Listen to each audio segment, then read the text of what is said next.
In the world of Destiny Unchained Online, players fought to control territory in a full-dive VRMRPG. Among them stood a feared swordsman, known only as the Demon King. Sensing danger, a group of players rushed to regroup, fearing the approach of a deadly enemy. Their escape was cut short as the Demon King struck swiftly, overwhelming one of them instantly. Panic rose, yet one player charged forward, determined not to let fear dictate their defeat. Charging in, the warrior launched a fierce strike, determined to overwhelm his opponent through sheer force. However, the vampire girl evaded smoothly, slipping past his defense, and countering with a clean blow staggered by the sudden strike. The swordsman realized too late he had left himself open. Witnessing his comrade fall, the remaining player froze, struck by fear and disbelief. Alone and shaken, he considered retreat, unsure if regrouping was even possible. Now, before the lone player could escape, a dark blade pierced through him, ending his resistance. Paralyzed by fear, he recognized the presence and overwhelming force known as the top PvP player. Time shifted back to a few months earlier, when a cheerful boy named Ko greeted the day. Although warned about playing too much, Ko dismissed the concern, immersed in virtual adventures. Unbothered by the AI's nagging, Ko simply smiled, treating it as part of his routine. Confident in his academic prospects, Ko decided to spend his free time immersed in gaming. Suddenly realizing the time, he panicked. His appointment was already starting. In a rush, he blamed his distraction on the game and his habit of muting notifications. While hurrying to leave, he brushed off concern, explaining he was only helping test a new game. As the door closed, someone sighed, recognizing it wasn't leisure, it was work once again. Ku rushed out the door, smiling despite the time, still excited for what lay ahead. The city buzzed with activity as he walked toward the towering company building his destination for testing. Inside, his late arrival was noted.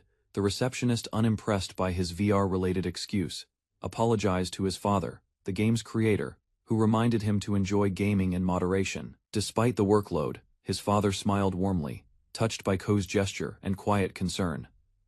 Though warned about his lack of sleep, Ko remained energetic, brushing it off with a grin. With anticipation building, his father handed over the product, a game he was proud to present. The title Destiny Unchained Online gleamed on the cover, marking the launch of a new VRMRPG. Ko acknowledged the moment, realizing it felt strange to test a game his family created. Still, his excitement overflowed as he assured his father he was ready for the challenge. Eager to dive in, Ko confirmed the launch time and prepared to download the game. His father surprised him by revealing a new gaming device, built specifically for this experience.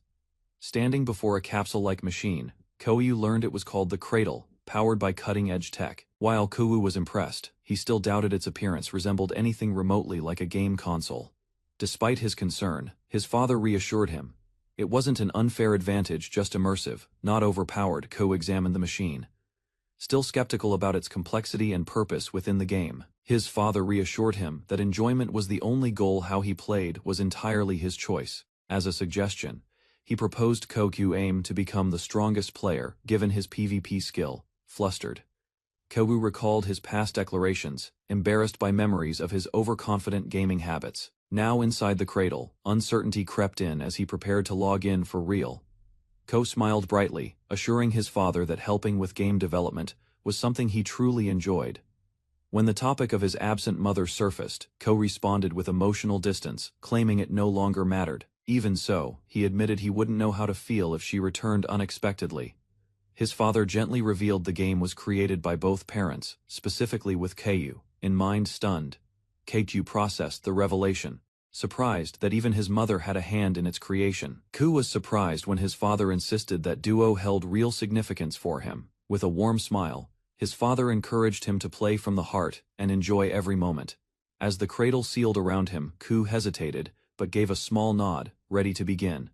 He reflected on the challenge, wondering if he truly could become the strongest player in the world. The system activated, and Ko silently questioned what message his parents had hidden within the game. With determination in his eyes, Ko silently wished to uncover the truth behind the game. Upon logging in, he was awestruck by the towering goddess-like AI who welcomed him to Duo. She introduced herself as his guide and prompted him to begin the registration process. Ko chose his usual username, Krim, which the system accepted as his in-game identity.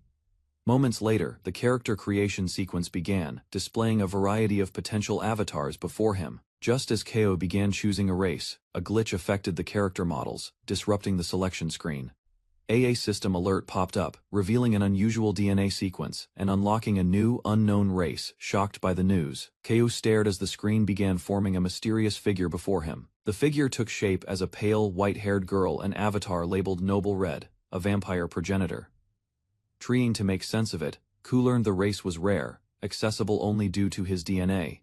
Ko learned that the Noble Red race had two variants: pure blood and half-blood vampires. Their power came with a cost: blood had to be consumed from others, or used as fuel for magic. Nervously scratching his head, Ko hesitated, revealing he was a vegetarian, and not keen on blood-sucking. The AI guide casually suggested he could simply avoid using the blood-based abilities. Despite their strength, both vampire types had clear drawbacks, making the choice a risky trade-off. Ko was stunned to learn that pure-blood vampires lost all HP in sunlight within seconds. Half-bloods fared slightly better, but even their stats dropped drastically when exposed to light. Realizing daytime gameplay would be impossible as a pure-blood, Ko decided the half-blood path was more practical.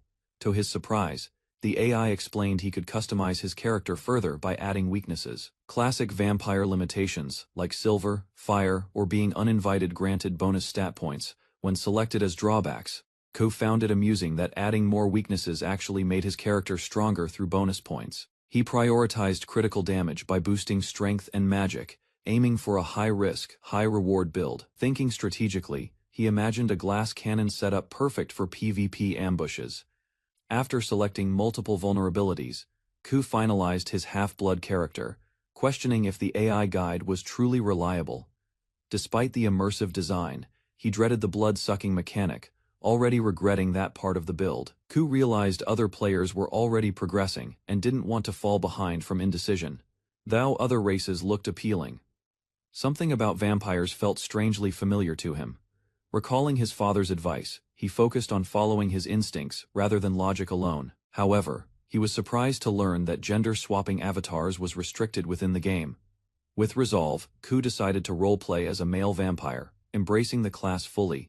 With a confident smile, Ko declared his choice, locking in the vampire avatar as his own. The system confirmed his decision and began the transformation process within the cradle interface. As the restructure initiated, Ko's senses sharpened. He could smell with intense clarity, like a true predator. Sense of earth and flora filled his awareness, vivid and lifelike in this full-dive simulation. Looking at his new hands, Ko quietly observed the physical changes that now defined his avatar. Ko awakened in what appeared to be ancient ruins, surrounded by collapsed stone and eerie silence. He noticed something odd. His voice had changed, softer and higher than he expected.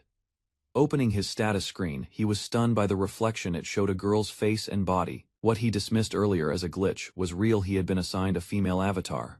Panicked, he remembered the rule: gender couldn't be changed after creation, and he was now stuck.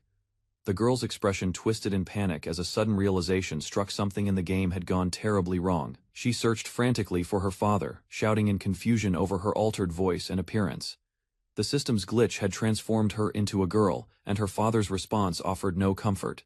Then came the worst news: she'd be trapped inside the game world for 3 whole months. Faced with an endless login session, she protested, knowing real-life responsibilities loomed just ahead. Frustration surged as she learned her father planned to enroll her in online school during the game. Determined to escape, she attempted to log out, only to discover the function was disabled. Her anger exploded upon realizing her father had deliberately locked her in. Though he expressed guilt, he stood firm in his decision, pleading for understanding. From outside the screen, he urged her to enjoy the experience, believing it was what she truly needed. Resigned to her fate, she accepted the tutorial, though she still wished her gender could be reverted. Grumbling at the unnecessary nickname, she half-heartedly agreed to watch the cutscene. The introduction began with tales of a powerful empire that once ruled the entire world. Despite its might, cracks slowly appeared in the empire's dominance over time. Eventually, rebellion erupted as citizens across the land rose up and civil war consumed the continent. The fall of the emperor marked the end of an age, and 30 years quietly slipped by. During that time, new nations emerged as rival factions fought for dominance over the continent. While some rose from faith or ambition, others were driven by loss, greed, or the thirst for recognition. Peace became fleeting, with war erupting and vanishing as swiftly as empires themselves. In the midst of this chaos, players from another world began to arrive, shaping a new chapter. After watching the opening, she reflected on the game's history, noting how chaotic things had become. By analyzing the guild map, she realized it was a nation-based strategy game centered around territory control. Victory in duo meant waging large-scale wars guild versus guild with dominance, determining leadership. Although skilled in PvP, group tactics were new to her. Yet the idea of leadership stirred something deeper. Resolved and motivated, she made her choice to gather allies and build a nation of her own. She stood alone in a dense forest, unsure of her next move or direction. A distant scream broke the silence, prompting her to follow the sound for clues. Navigating the terrain proved difficult, with roots and bushes slowing her progress and heightening the sense of realism. Suddenly, a message popped up. Her sprint skill had increased from running. Excited by the boost, she dashed forward, her body feeling lighter and movement more fluid. With each stride, her sprint skill improved, revealing Duo's unique system built entirely on action-based growth. Up ahead, she spotted a frightened boy cornered by a growling beast an NPC event had just triggered. The child trembled in fear as the monster loomed dangerously close, ready to strike. Without hesitation, she lunged forward and launched a surprise attack to protect him. Her fierce glare locked with the beast's, determined to end the threat right there. After the fight, she checked on the boy, making sure he was safe and unhurt. Confused by being called sister, she paused, momentarily unsure how to respond. Flustered but playing along, she reassured him with a cheerful smile and told him to stay hidden. The beast lunged again, faster than expected, forcing her into a desperate dodge, watching from behind. The boy cried out in panic, fearing she stood no chance against it. Confident in her skill, she charged with full force, expecting a critical strike to bring victory. With precise movement, she launched herself at the beast, targeting its exposed side. To her surprise, something felt off. Her attack hadn't landed as expected. Despite a clean hit, the creature stood unfazed, its hide too tough for her weapon to penetrate. Realizing it resisted physical damage, she quickly re-evaluated her approach. While the boy echoed his warning, she switched tactics, summoning a magical blade instead of relying on physical strength. With pride in her magical affinity, she invoked a shadow light weapon, tailored to her casting power. Launching high into the air, she prepared to strike with full confidence. The attack landed cleanly, a critical hit that decapitated the monster, ending the battle instantly. Energized by the success, she cheered in triumph, savoring the thrill of a perfect one-hit kill. With the danger gone, she offered the boy a hand and asked if he was okay. He stood up in awe, praising her strength, though an awkward moment left him flustered. Embarrassed, he apologized, but she reassured him with a playful smile. They exchanged names, Krim and George, marking the start of a friendly bond. However, her slip in speech reminded her yet again. She was now living as a girl. As they walked together, George offered her a place to stay, mentioning an unused room at his home. Despite her heroic act, she insisted he had helped her more, and together they approached the city. Thinking she'd completed the tutorial near Wyndham, she relaxed, feeling satisfied. However, the boy corrected her. This was the town of Naval, far from Wyndham. Shocked, she realized the boss she defeated might not have been part of the tutorial at all. Frustrated by yet another system glitch, she yelled furiously, blaming her father for everything wrong.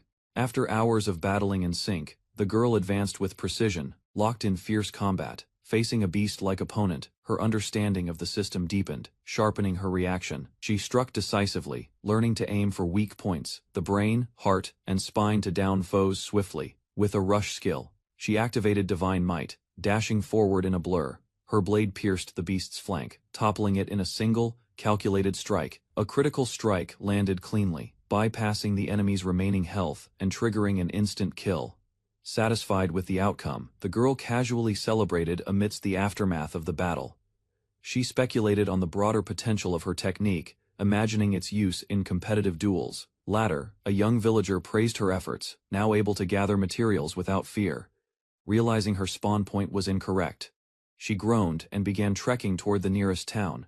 While gathering ingredients, she accompanied George through the woods, scanning for useful materials. Combat returned quickly as the supposed tutorial revealed itself to be a real quest chain. With no other players nearby, she realized she'd unknowingly bypassed the beginner zone.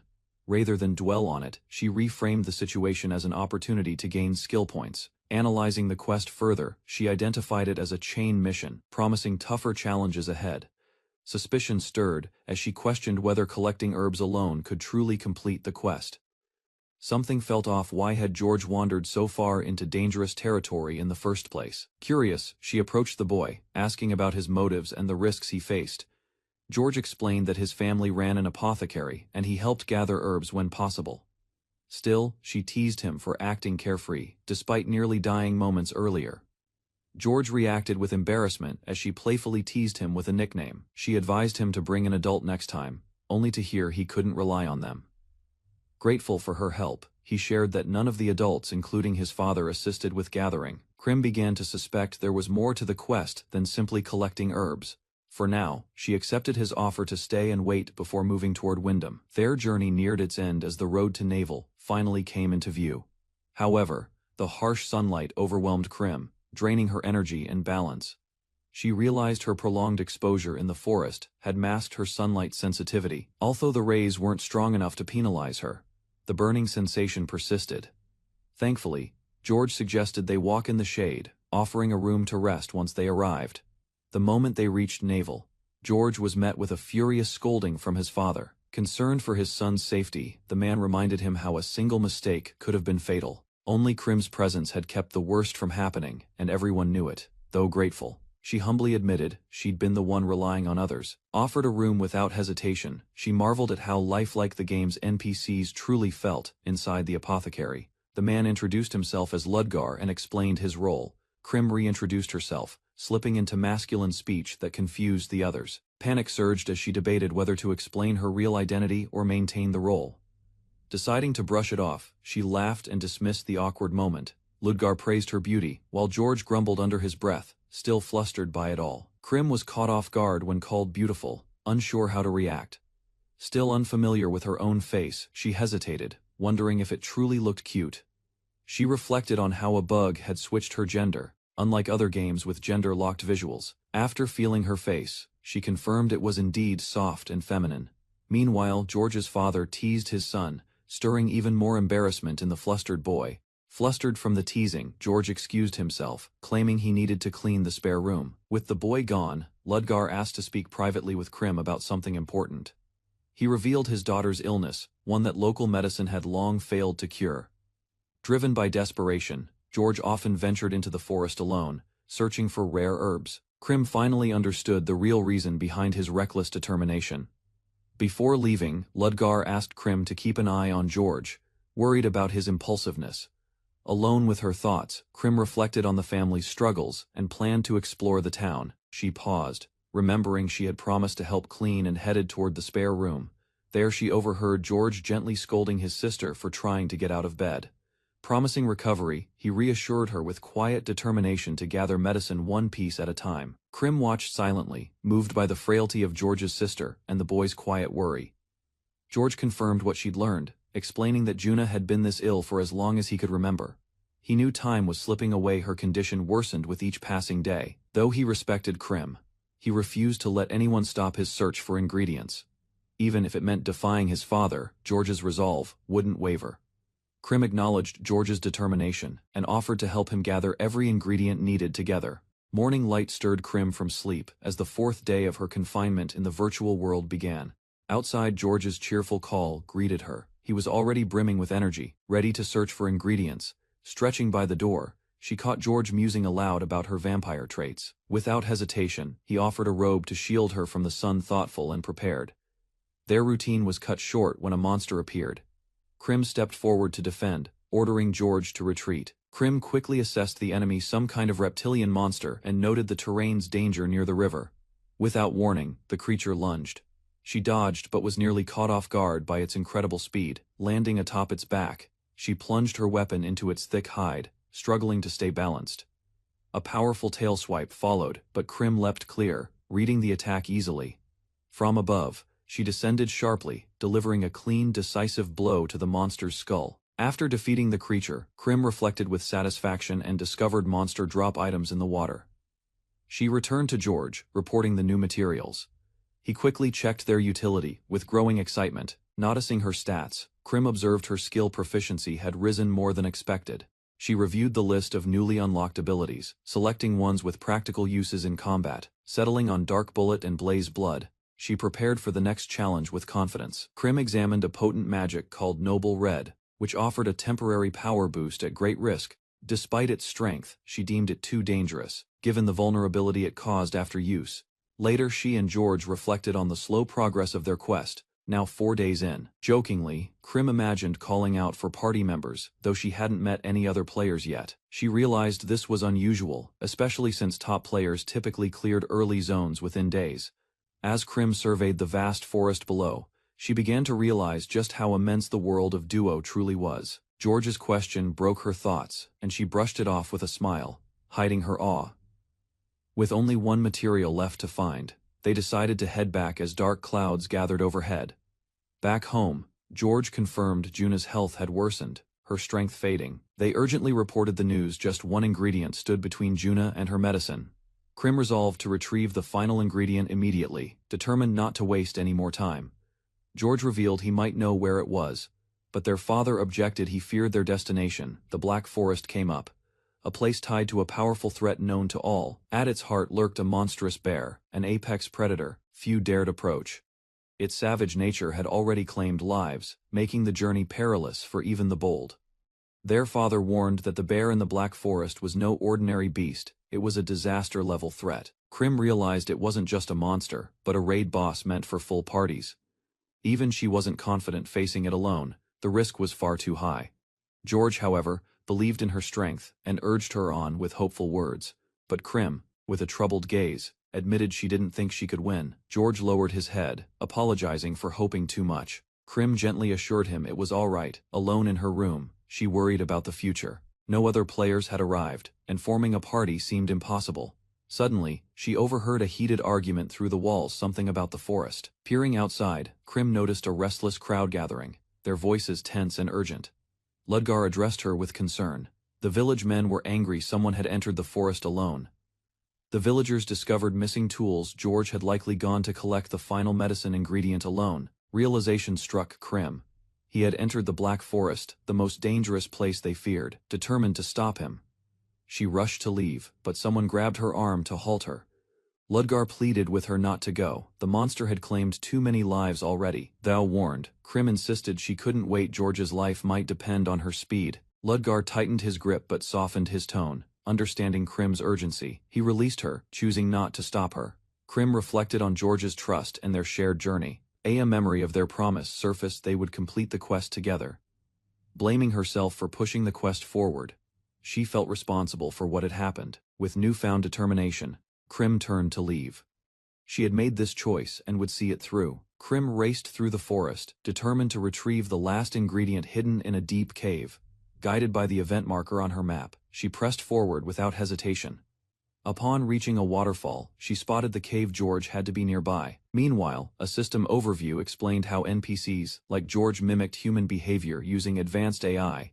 The world reacted dynamically, generating quests from environmental cues and surrounding NPCs like George's family. As the world evolved, more NPCs and quests emerged in response to player actions. These NPCs felt emotions, pain, and could even die just like real people. Krim acknowledged the system's logic, but George wasn't just an NPC to her. She remembered his smile and their promise to finish the quest together, no matter what. With her heart pounding, she entered the cave and shouted his name, hoping she wasn't too late. Krim leapt down into a massive chamber, instantly recognizing it the boss arena. Spotting George huddled near a crystal outcrop, she rushed forward, heart pounding. Relieved to find him alive, she urged him to flee, but his warning came too late. A strange calm settled over the cave just before the ground trembled beneath her feet. From the shadows emerged a colossal beast, fangs bared, an ice-armored predator ready to strike. The system confirmed the boss encounter. Krim readied herself, knowing escape was no longer an option. She charged the towering beast, fully aware this fight exceeded her current level's design. A towering beast-like monster loomed before the party, its presence shaking the frozen battlefield. One of the adventurers stared in disbelief, recognizing it was far more than just a bear. It was something far worse. The creature roared and charged, its massive form descending like a shadow over their leader. With explosive speed, the beast lunged, narrowly missing its target as the others scrambled to dodge. Krim realized it wasn't just fast. Time itself seemed to distort with each of its movements. She tried to maneuver around the beast, but its massive strides covered too much ground. Its sheer size disrupted her sense of distance, making it hard to plan her next move. Forced into action, she leapt into the air as the monster charged forward beneath her. Krim activated her skill and dashed across the creature's back, weapon drawn for a precise strike. Her blade hit, but the monster's hide was too tough. The weapon snapped without piercing through. Striking the monster's neck proved useless. It was shielded by thick scales, a defense clearly meant to prevent instant defeats. Recognizing the high durability of her enemy, she calmly prepared to activate an alternative skill. She unleashed a dark projectile, one that ignored defense and dealt fixed damage, regardless of resistance. The spell connected, but the impact was minimal, barely nudging the creature's health bar. Worse still, hidden beneath the surface bar were 4 more HP gauges, revealing the fight had barely begun. Realizing brute force wouldn't work, she began charging a different spell with a clever plan in mind. At the right moment, she cast a trap spell beneath the beast, causing it to stumble and lose balance. With its defenses briefly open, she launched herself high into the air to seize the chance. As she fell, she prepared a powerful downward strike using her full weight and speed. She screamed with resolve, aiming to pierce the scales with one decisive blow. The force of the impact echoed as she drove her blade down with everything she had. A harsh snap followed. The weapon shattered again, unable to withstand the monster's defenses. She weighed her options, knowing her stock of shadow weapons was limited and fragile. Despite multiple attacks, the beast's health bar barely moved, proving a drawn-out fight was impossible. Determined, she realized her only path forward was a precise, fatal strike that bypassed endurance. With fierce determination, she pointed her blade toward the monster's neck, declaring her intent to sever it completely. But before she could move, the beast let out a roar and lunged at her with startling speed. As the ground cracked beneath them, she scrambled to dodge, narrowly avoiding its crushing jaws. The monster slammed the earth with full force, sending debris flying into the air. Amid the chaos, she shielded herself, unable to counter as the relentless rampage continued. She lost her footing as the ground crumbled beneath her, plunging unexpectedly mid-battle. In a flash, she was thrown back, barely avoiding a devastating strike that grazed her side. Blood trickled down her arm. Just one touch had disabled it, rendering her unable to fight properly. From afar, George watched helplessly, realizing she was beginning to lose control. At this rate, she wouldn't survive. The enemy's overwhelming power left her cornered and vulnerable. Instead of panicking, Krim kept moving, relying on her vampire healing to recover her disabled arm. Out of nowhere, a small object collided with the monster's face, momentarily disrupting its advance. To her surprise, the projectile turned out to be a simple stone flying through the air. From a distance, George had stepped forward, shouting boldly to divert the beast's attention. Realization struck. Krim's heart dropped as she watched the monster redirect its rage toward him. Krim's eyes widened as she noticed the shadow weapon had pierced through. This time, it actually stuck. Just ahead, George panicked, but still managed to shout for someone to deliver the medicine ingredients. Without thinking, Krim rushed forward and shoved him aside as the monster's strike descended. She smiled with resolve, bracing for the impact in his place. In the distance, George called her name, watching helplessly as she took the hit. Lying on the ground, Krim reflected on her failure, realizing she had been too confident to face the boss alone. Her voice softened as she admitted her weakness, blaming herself for the situation. Tears filled George's eyes as he apologized, overwhelmed by guilt and emotion. Memories of the village and its people echoed through his mind as he whispered his regret. But Krim clenched her fist. She still had a chance. One final spell fueled by Noble Red's magic. Activating her strongest magic, Krim prepared a risky power surge, one that would leave her drastically weakened in 30 seconds. Despite the odds, she smiled with conviction, assuring George that she hadn't given up. A fierce impact followed as she struck the ground near the beast's neck, targeting the damage she'd already inflicted. With each blow, she worked to strip away its hardened scales. The beast roared in agony, showing her attacks were finally reaching deep. Krim's arm ignited with power as her body began to change. Her hair shifted, signaling a transformation triggered by desperation. Unleashing her ultimate magic, she activated Blaze Blood, ready to finish the fight. In the vast world of Destiny Unchained Online, the rarest race was known as Blaze Blood, a class imbued with volatile power and unique risk. Her blood ignited, pushing her physical limits far beyond normal for a brief, decisive moment. With time draining and her body weakening, she readied herself to strike before collapse. She lunged toward the beast, determined to finish the battle. Her enhanced speed and power pierced its defenses, landing a critical blow. Krim analyzed the beast's movements, syncing her timing to predict its attacks and gain an edge.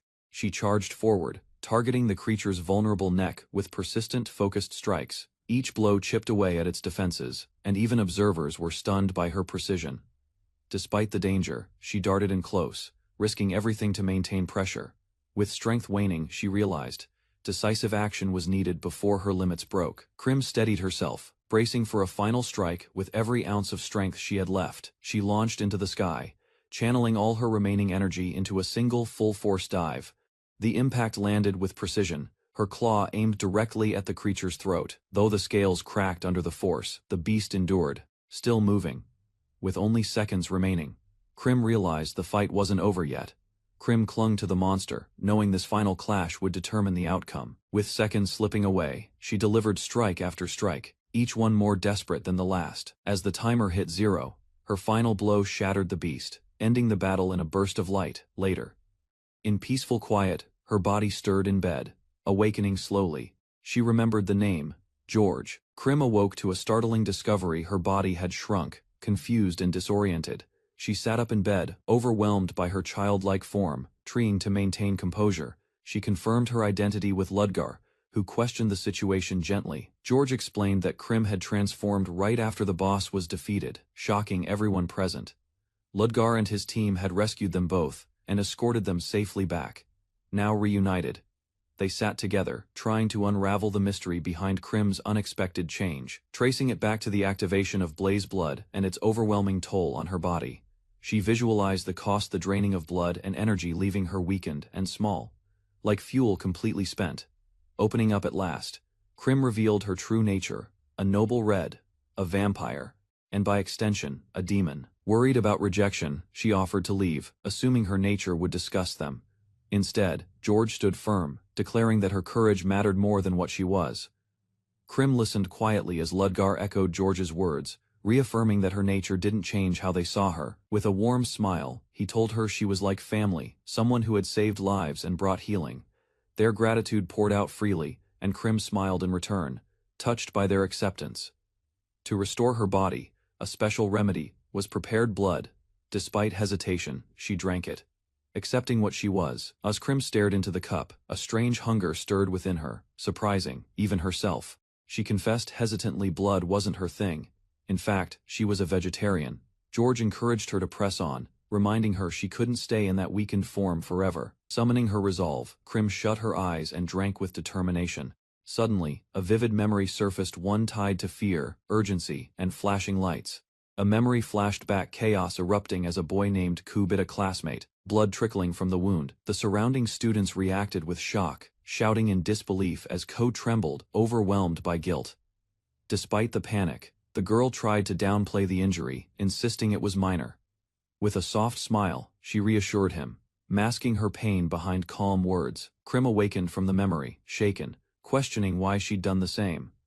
George knocked gently, relieved when Krim welcomed him inside with a calm voice. She apologized for earlier, assuring him she felt much better and had returned to her normal self. Though the taste of blood unsettled her, she tried to brush it off, not wanting others to worry.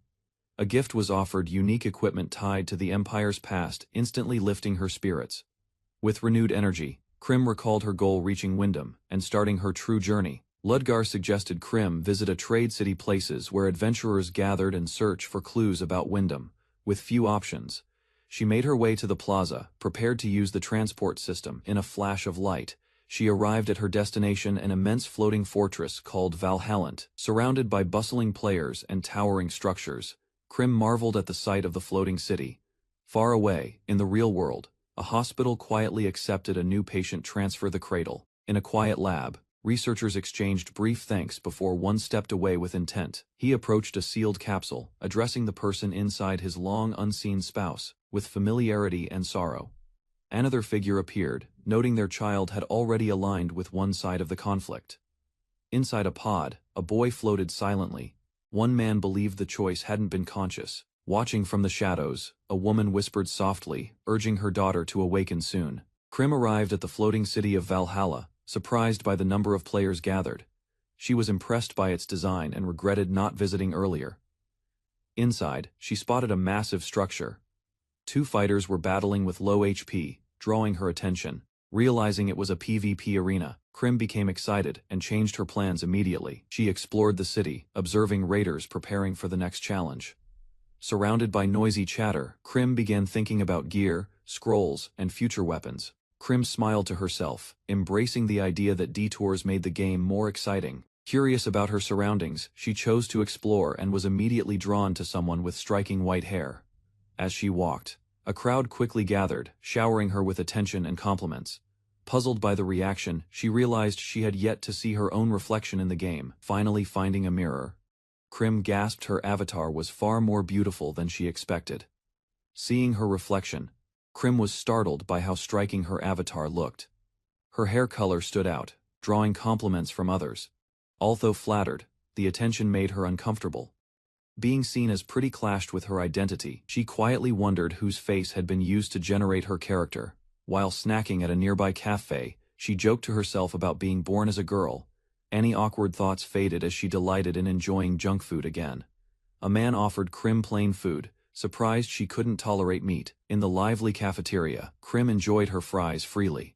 The ability to eat without gaining weight made the game especially popular among female players. At another table, an elf girl explained her rare race, classified as a noble elf. Despite the title, her racial trait increased pain sensitivity, frustrating her. Nearby, a goblin and an orc lamented their poor racial perks, one too specific. The goblin and orc defended their race choices, insisting rarity alone made them worth picking, despite the drawbacks. Krim observed them silently, finding their choices bizarre but oddly fitting. She reflected on how little was known about rare races, unlike the balanced basics that relied on default abilities. While thinking, someone called out to her, catching her attention. A new player praised her robe, but also noticed her default gear, suspecting she was a newbie. A cheerful player, named Elmir, introduced himself, offering to guide Krim through the basics, his tone overly friendly.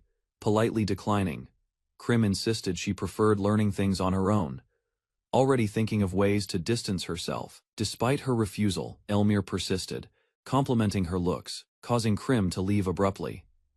As she walked away, she noticed silver rings on his hand, triggering a sense of alarm. Panicked, she backed off and apologized, but the tension between them quickly escalated. Elmir suddenly blurted out Krim's race, identifying her as a vampire in public. The crowd murmured in surprise, and Krim panicked as her rare status was exposed without consent. He pointed out her fangs and eyes, continuing to draw attention to her features. Then came a guild invite, making it clear he was targeting rare races. Krim, unimpressed, gave a deadpan fake name and shut down his nosy questions. She masked her irritation as Elmir reacted to her fake name with delight. Before she could, he led her to an arena, eager to impress. He challenged her to a PvP match, suggesting he'd take it easy. With a confident grin, Krim offered a deal she'd join his guild if he could defeat her.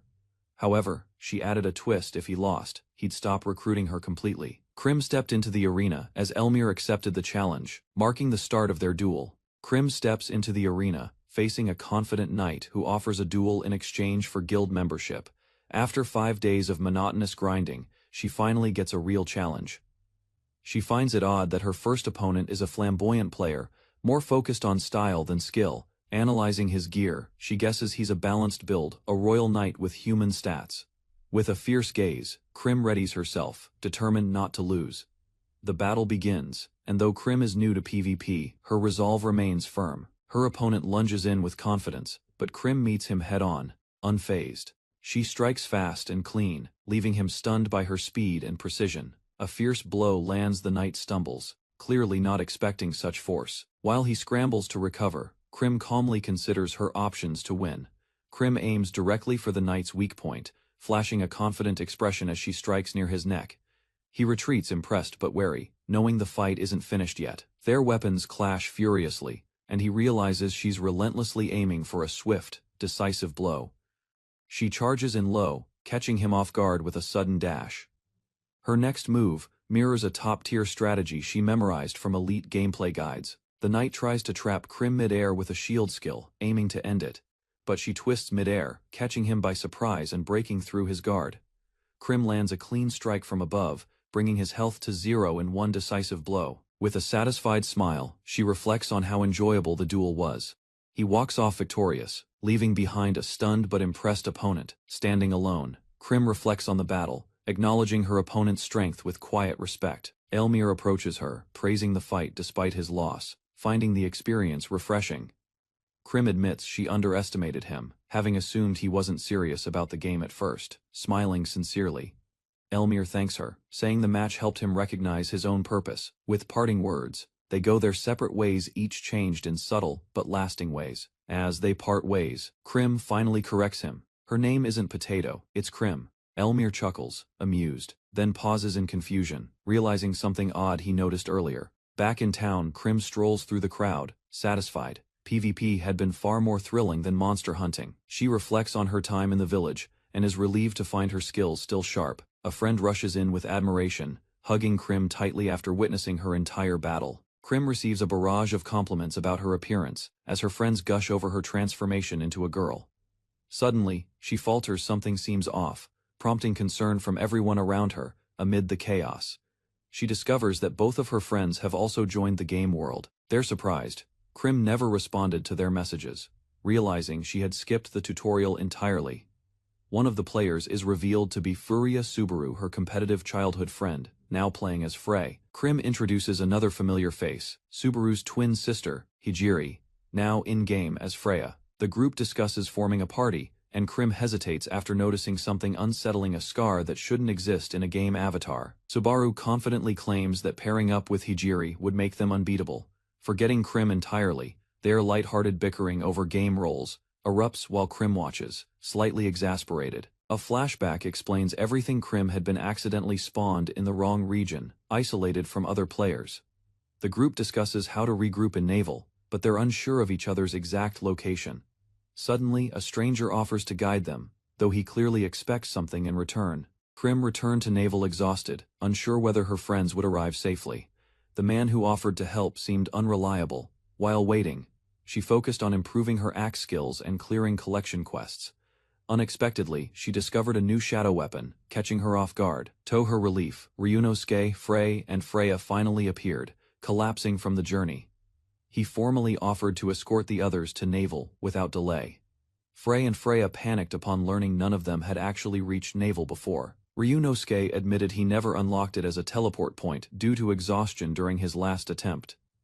Still, he promised to get it right this time, but only if they agreed to his condition. The request was vague, only asking for a bit of assistance on a minor matter. After numerous failures, the group finally arrived, battered, but together again.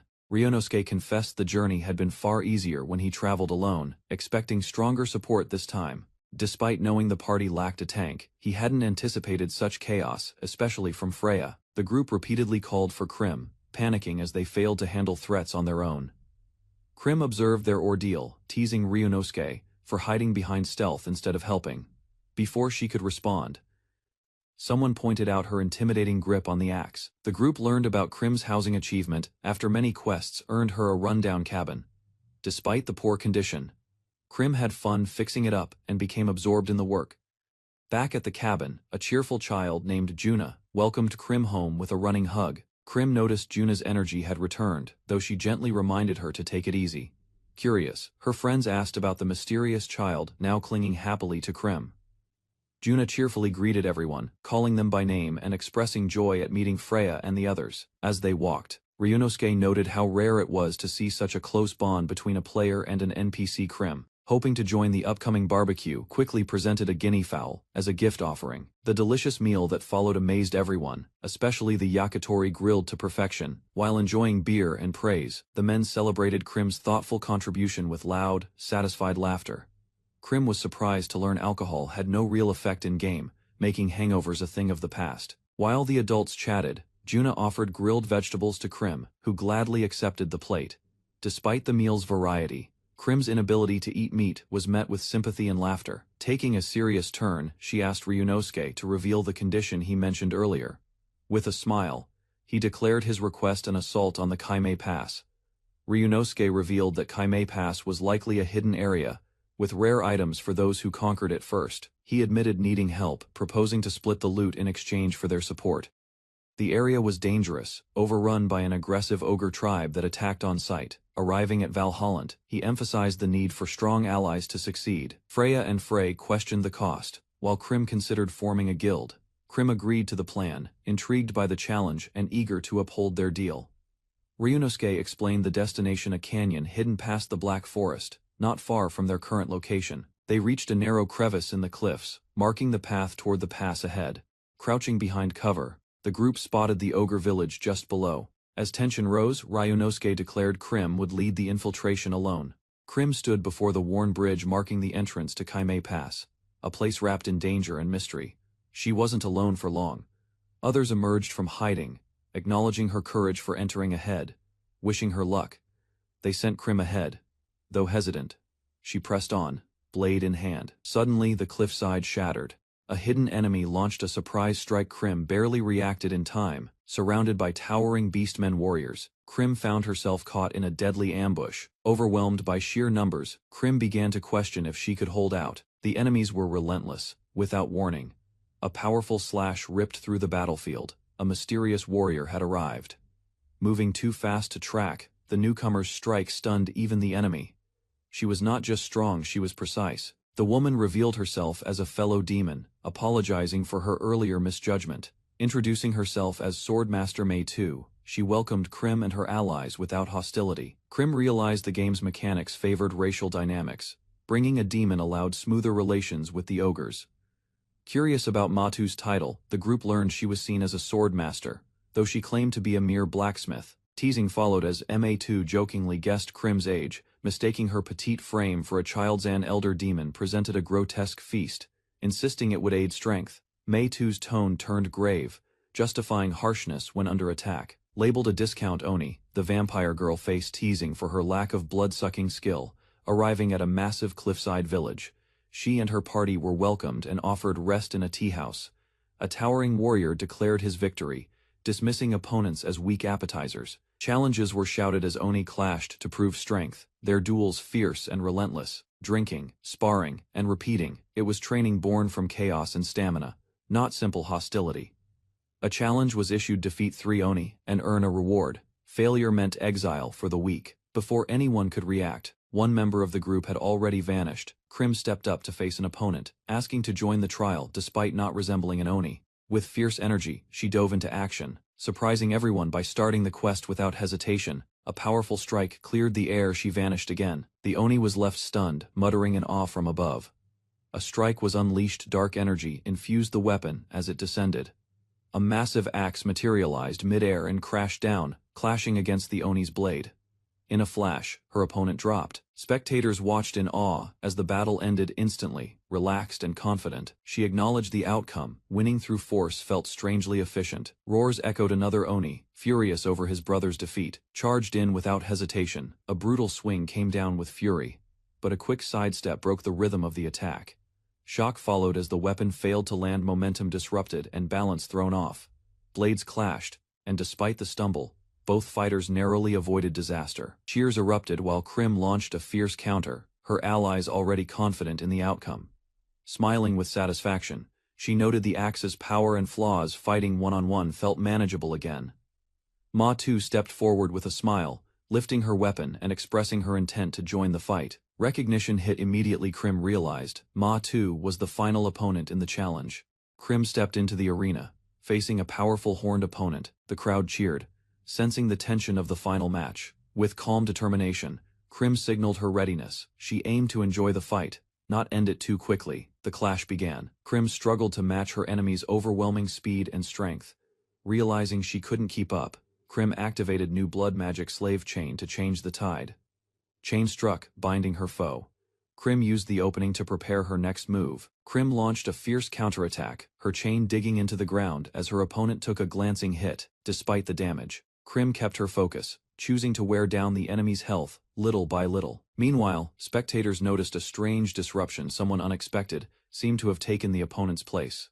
Realization struck as they pieced together the switch. Understanding Krim's true opponent had changed. Acknowledging her skill, the horned warrior smiled, impressed by Krim's strength and adaptability. Krim realized her opponent had been aware of her weaknesses all along. Despite appearing lenient, gripping her weapon tighter, she vowed to fight as herself, no longer holding back. Her foe responded by unleashing a powerful stance, preparing a technique called Secret Sword Kokono, reacted swiftly, intercepting the sudden attack with unexpected precision. Thanks to earlier observation, she recognized the move and blocked it just in time. The enemy unleashed a barrage of slashes, surrounding Krim with synchronized illusions, forced onto the defensive. She realized blocking wasn't the true issue. Clutching her weapon tighter, Krim sensed something deeper, hidden in the technique. Her axe cracked as she braced against the flurry, an unrelenting chain of 9 rapid strikes. As she backed off instinctively, her opponent shifted into an EII stance, ready to strike again. Krim unleashed her spell mid-swing, but her opponent's blade still landed a devastating blow. Though her strike was aimed for the neck, Krim narrowly avoided the fatal hit rooted by the ground itself. Amused, the horned warrior praised her, while the spectators panicked over Krim's wounded arm. Fighting with one arm, Krim knew brute strength wouldn't win. Strategy had to replace force.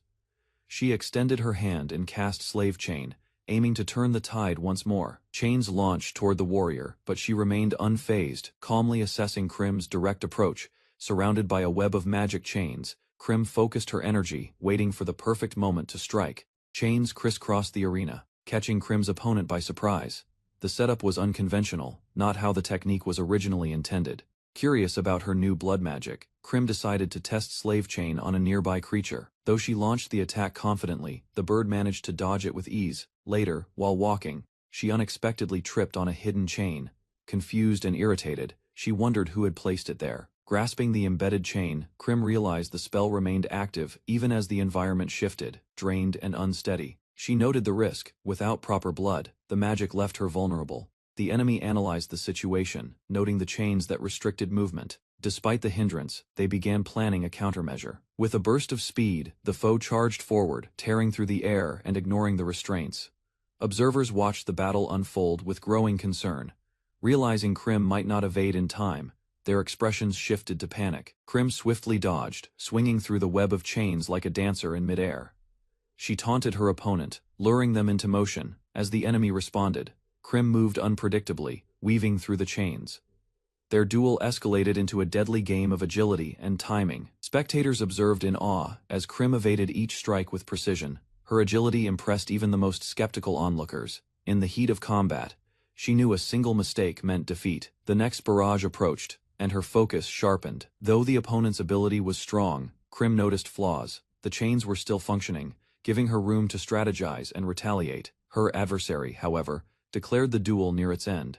Despite the chain's interference, they prepared to strike decisively. But Krim acted first, slashing through the bindings. The field opened, and her opponent reeled as their control shattered.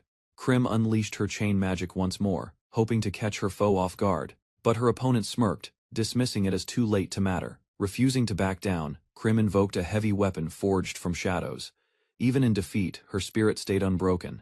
The enemy admired her tenacity before executing a powerful finishing technique. With confidence, she turned away, declaring the fight over. Doubt soon crept in.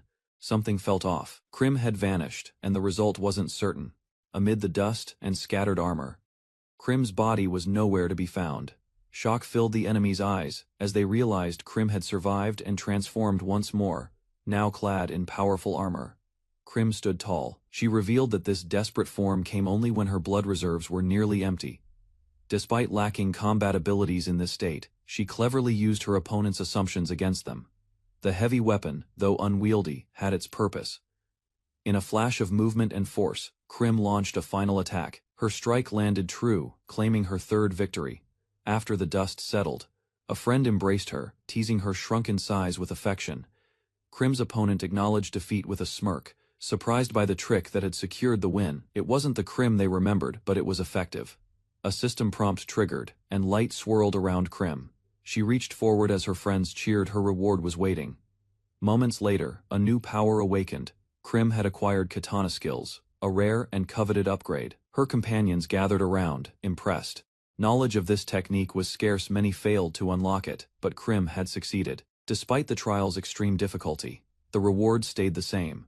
The real prize was proving it could be done. Matu, still smiling, despite the loss, praised Krim's win, especially impressive given her outdated equipment. Krim admitted that better gear would have made the fight easier. She reflected on how even her robe was starter level, Thinking about explaining her transformation, she hesitated. Mentioning the blood-sucking mechanic might stir painful memories for May too. Eventually, her body returned to normal. It simply took time, like slowly recovering mana. With the battle over, everyone prepared to move on. Krim thanked her opponent, and the group set their sights on Wyndham, ready for the next adventure. The group arrived at their next destination, a vast desert, where sharp rock formations pierced the dunes, and something large stirred beneath the sand.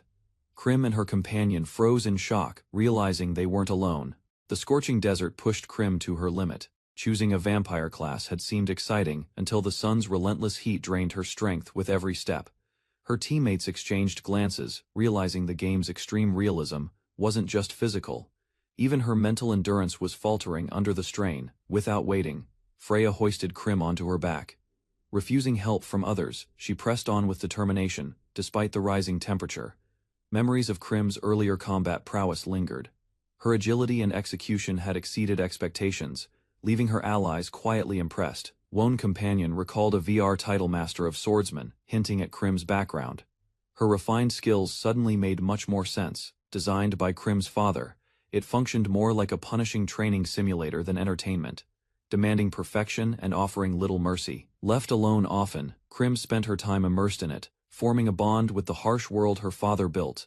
Despite her efforts over the years, she had never managed to defeat the boss that towered before her. In the past, VR-based training was looked down on, but over time the stigma faded, and games like these found their place in advanced learning programs. Among friends, Krim always learned the slowest, yet none of them could conquer that impossible game, not even Freya, who gave up after failing miserably. Though unsure of her strength, she believed she could finally support the team in a real fight. Suddenly, the ground shook beneath them. The tremor was familiar, ominous, and growing, reminding Krim of a past encounter she hadn't forgotten. A monstrous creature burst from the sand, towering and violent. Its emergence shattered the calm, forcing everyone to brace for a desperate confrontation. The team's confidence wavered. Overwhelmed by the grotesque form before them, panic set in as the situation spiraled out of control, refusing to back down. One teammate stepped forward, determined to defend Krim. She found her resolve, promising herself she'd stand strong when it mattered. As panic set in, the group dashed toward a distant rocky crevice. Doubt crept into Freya's voice, unsure if she could make it despite her earlier resolve. Overwhelmed by fear, she faltered and apologized, believing escape was impossible. In the midst of chaos, a narrow escape saved them both. Freya, cradled safely in Krim's arms, realized they had narrowly avoided death. A massive sandworm now cast a vast shadow. For once, Krim stood unharmed beneath it finally, protected by shade strong enough to shield a vampire. Even with safety secured, Krim's strength failed her. Trying to rise, she stumbled, unable to move under the sun's lingering pressure. A massive impact shook the desert once again. As Krim was thrown aside by the force, her allies discussed regrouping at the nearby respawn point. Eventually, the team arrived at a nighttime oasis town, an inn nestled between cliffs. Freya, trailing behind, hid her disappointment. Though she had tried, doubt lingered. She still felt like she hadn't truly contributed. Later, at the inn, warmth and rest finally returned to their bodies. Krim, collapsed on the bed, slowly felt her strength return. As the group began logging out, they exchanged quiet farewells. The day had been grueling, but they had made it through together. He reminded the others to rest. With a wave and brief thanks, the group began winding down after the day's trials. Left alone, the remaining three shifted focus to planning. With fewer members, training strategies for the upcoming challenges needed discussion. Freya proudly declared her lineage. She wasn't just an elf, but a rare high elf, a unique race known for magical prowess. They discussed their advantages: high magic power, extended MP, and long ears, balanced against poor physical defense. Each trait mattered for future roles. Although less confident, Freya revealed her decision. While her companions aimed to be powerful mages, she aspired to support them as a healer. Freya nervously suggested a hybrid role, one who could heal but also endure. Though uncertain, she hoped her idea made sense. Her friends responded with support. A durable healer sounded practical, even necessary for their growing team dynamics. Encouraged, she smiled. Following her own vision for a character build, she realized, would make the experience more enjoyable. Excitement grew. Plans for future skills were already forming, and her commitment to supporting the team felt stronger than ever. The group finally reached Wyndham, the starting city. Though it marked a beginning for many, for them, it was simply the next step forward. The group prepared to form a guild. But there was still one thing left for Freya to experience before that could happen. Freya decided to explore the town, unaware that a mandatory tutorial sequence had just been triggered by her entry into the city. While her friends went shopping, Freya realized too late she was locked into the system's long tutorial. As scripted NPCs pleaded for help, the others quietly chuckled, knowing how long it would take to finish. Krim emerged from the tutorial into a lively city, the virtual sky above filled with clouds. The chatter of players filled the air, congratulating her on completing the first phase of her journey. Reflecting on the experience, she realized she had missed some key battle mechanics while dozing off. Outside the square, her companions regrouped. One had gathered gear, another was building a guide on katana skills, eager to profit from it. As they talked, one of their team prepared to leave, weighed down by other obligations. He gave a brief farewell, expressing gratitude for their short time together, and walked off with a smile. Krim quietly watched the man leave, holding back the ache of parting. Though he had only been a temporary guide, she felt his absence strongly. A moment later, her focus shifted. With a spark of motivation, she reminded the group of their goal to establish a guild and raised her hand high to rally them forward. Thanks to rewards from their last mission, the group believed they had enough to proceed. Optimism filled the air. However, their first attempt failed. Krim collapsed onto the table, defeated and frustrated, gathered under the terrace. They reviewed the situation. Requirements were stricter than expected, more people and more money than they had prepared for. As the group prepared to move, Krim was reminded of the open area conquest. Time was short, and they needed to act quickly to participate. Before they could head out, a flashy stranger approached. Overhearing their guild talk, he offered to let them join his own, confident and smug. Krim recognized the man Elmir, an acquaintance from earlier. His sudden appearance stirred mixed reactions from the group. Memories of a past confrontation surfaced. Krim had declined his guild offer once, and defeated him in battle, leaving a strong impression. Online rumors had spread rapidly since then, painting her with a fierce, unexpected reputation across the message boards. Krim acknowledged the situation, but couldn't fully ignore the awkwardness surrounding her unintended reputation. Elmir, now desperate, lamented how rumors had spiraled out of control, turning him into a laughingstock online after their past clash. Suggesting a way forward, he proposed a casual match to clear the air. Krim, intrigued, quickly agreed. Despite her enthusiasm, uncertainty lingered.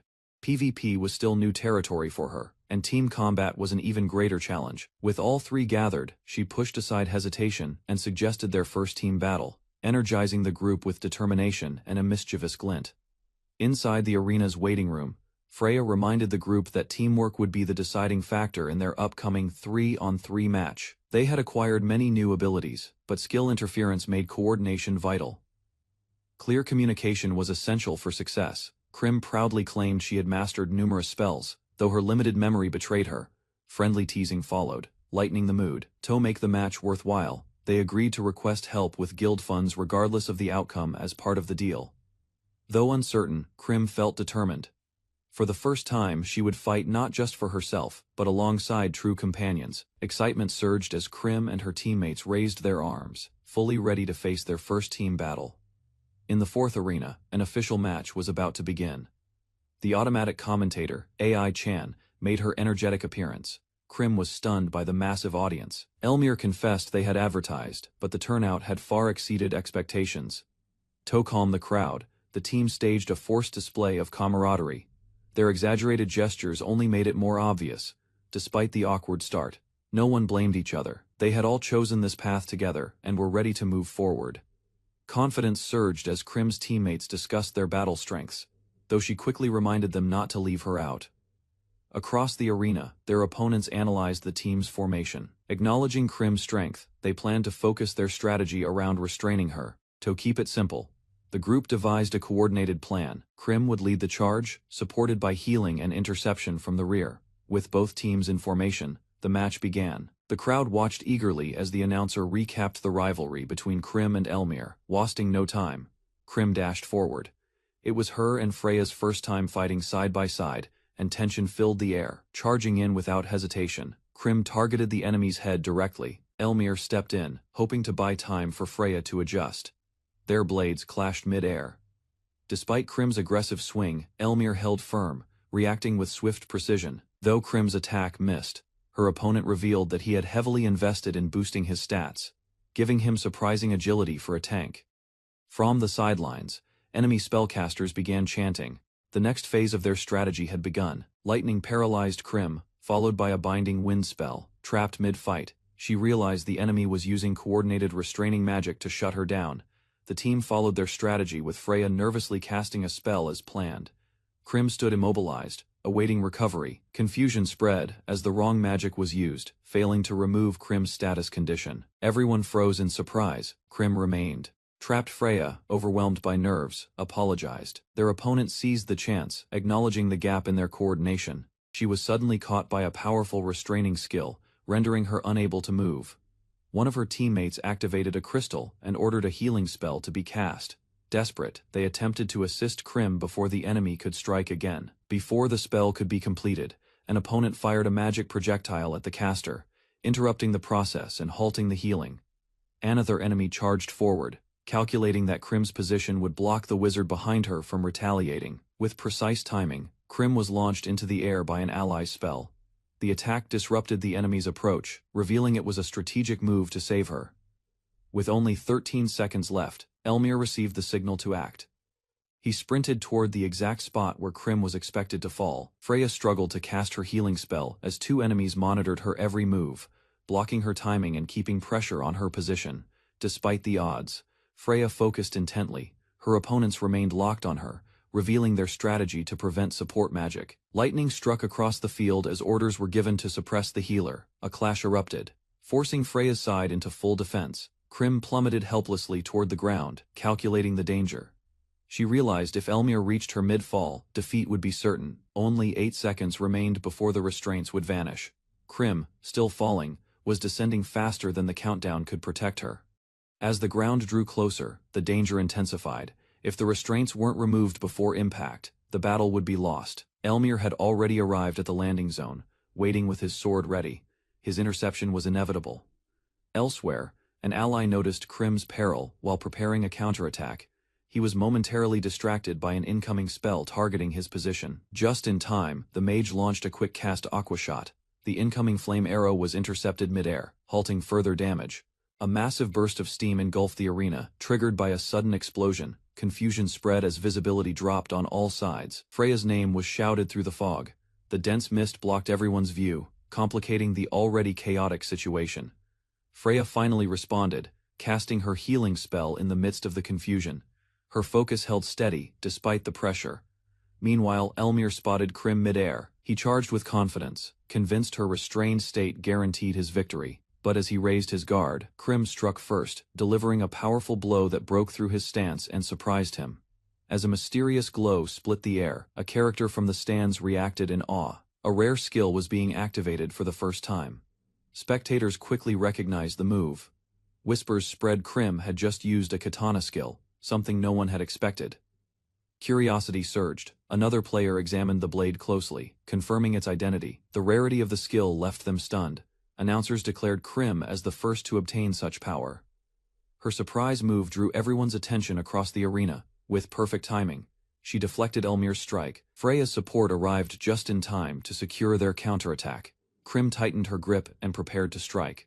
With confidence restored, she declared the true battle was only beginning. At the arena's upper level, two cloaked figures watched the match unfold.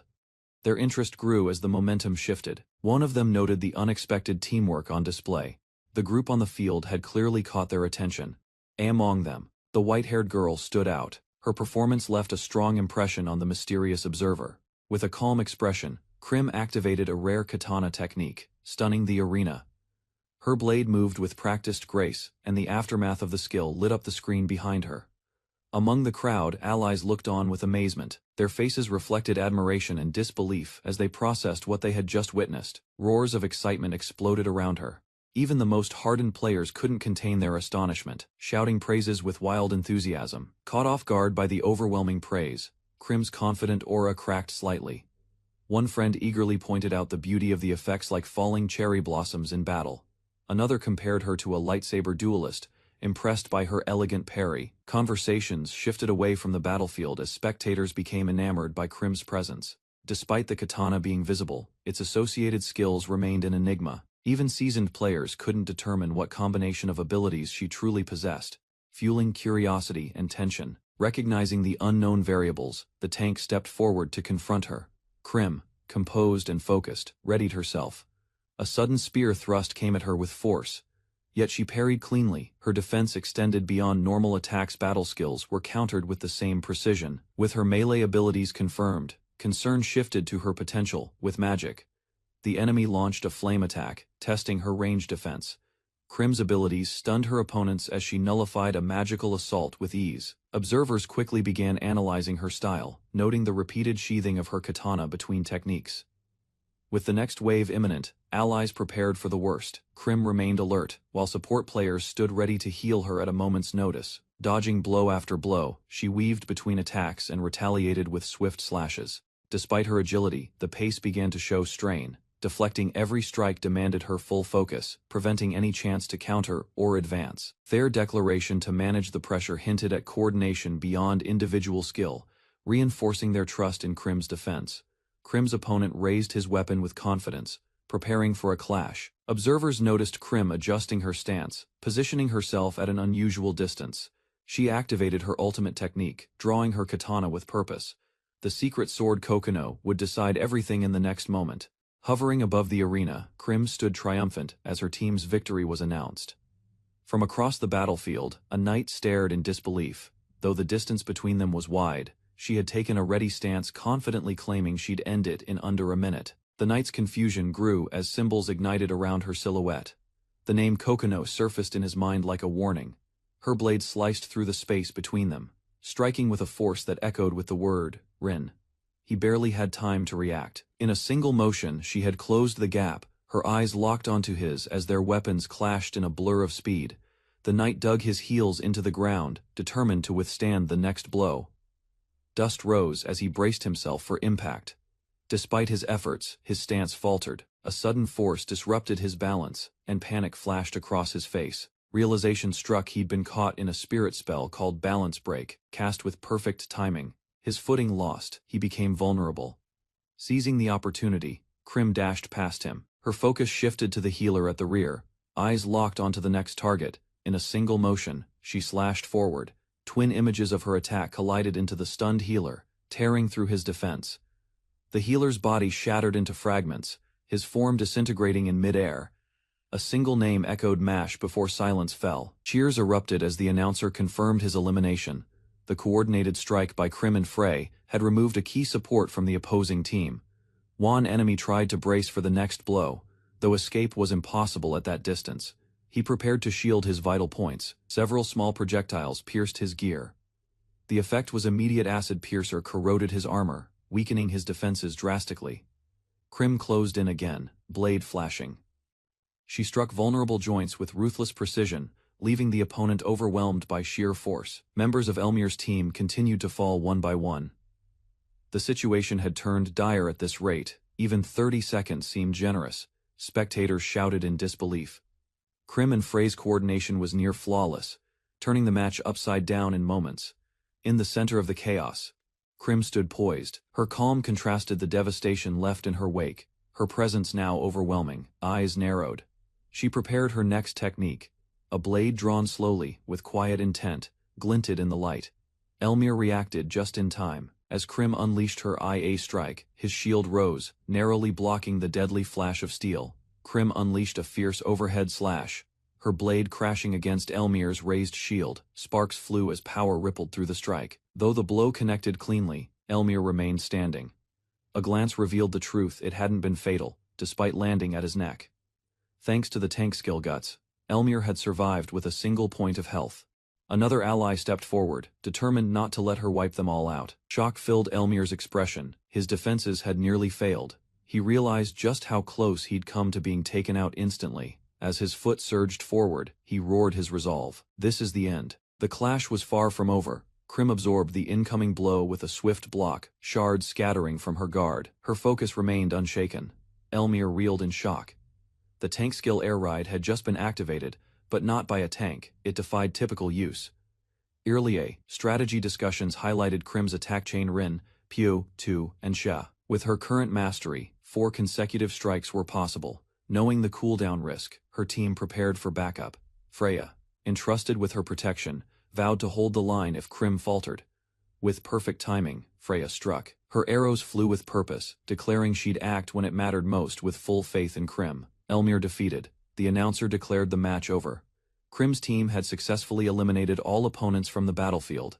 Freya stepped forward with a smile, revealing she delivered the final blow. The last enemy had only 1 horsepower remaining.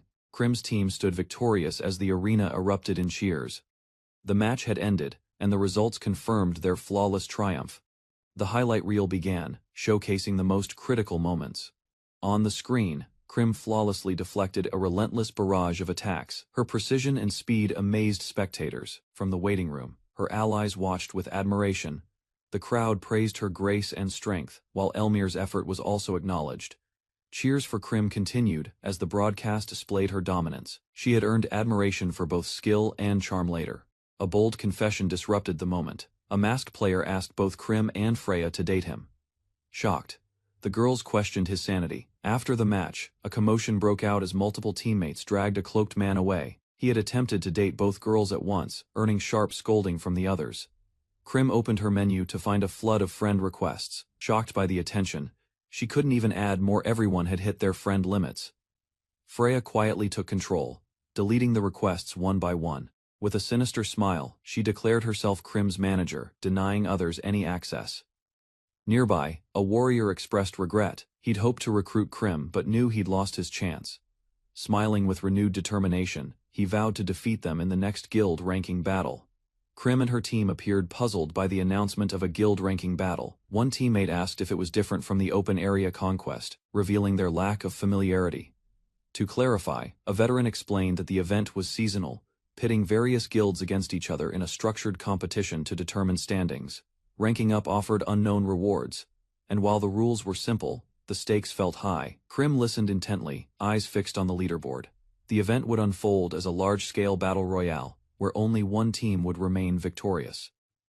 Strategic ideas clashed. One member preferred stealth, another peace, while Krim's eyes sparkled at the thought of charging headfirst into chaos. While discussing the growing competition, players noted the influx of pro teams entering the game. Even veteran PvPers from other titles had begun migrating to the platform. The game had exploded in popularity. Streamers, voice actors, and cosplayers announced their participation, turning Destiny Unchained Online into a cultural phenomenon. Guilds specializing in large-scale GVG combat were already forming. The competitive scene was evolving rapidly. Krim listened in awe, surprised by the scale and depth of the guild landscape. Her curiosity about the top contenders grew stronger. One such force was the Black Wolf Squad, a beastman-only guild known for decisive, high-impact strikes. 2 elite guilds caught attention. Tukai Company, known for powerful gear and deep pockets, dominated with hired strength. Meanwhile, Lily Garden surprised many with noble heiresses showing unexpected might. Hearing about the lineup of extreme teams left Krim's group overwhelmed. The competitive pressure felt suffocating even before the battle began. Nord Glacier, led by Sol Leon, and Azure Dragon Tempest, led by Shao, carved paths of destruction, eliminating every area boss in their way.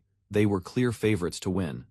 Krim's companions questioned their chances against such fearsome forces. Instead of worry, Krim admired their names, determined to create one even cooler for her own team. Over-the-top guild names rolled off the screen, each one bolder than the last. Some were poetic, others downright absurd, yet all carried a strange charm. Daydreams about naming were cut short by a nudge toward reality. No guild existed yet, and time wasn't waiting. Without hesitation, Elmir transferred the full guild creation fee. A soft beep confirmed the support, along with a warning registration had to happen soon. Relief softened her expression. Support like his meant more than words, and plans finally started taking shape. Silverwing's crew walked off with confidence, leaving behind one clear message: they were aiming for the top. Wyndham Central Park became the next rally point.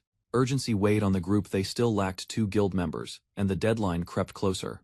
Discussion turned practical. Covering the rear had become too much for Krim alone, and they needed someone up front to share the pressure. Ideal candidates were imagined: tall, muscular, terrifyingly fierce. A fantasy warrior with both power and presence. Suddenly, someone matching the description appeared nearby, towering, silent, and intense. He met their gaze with a question mark on his face. Confusion followed. He wasn't acting like a player. Still, Something about him felt strangely familiar. As evening approached, teammates logged off one by one. Staying online served no purpose for now. Left behind on a quiet bench, Krim pondered her next move. 2 more guild members were still needed, and ideas were running dry. A soft yawn escaped. The game's sunny skies contrasted the late hour in the real world. Drowsiness started creeping in, just as her eyes closed. Someone's voice broke the silence. A cheerful girl with fox ears leaned over the bench, curious and smiling. With a confident grip on her staff, the stranger declared victory. She'd found exactly who she was looking for. 2 girls peeked over the bench, one of them declaring success. They had found the target they were waiting for.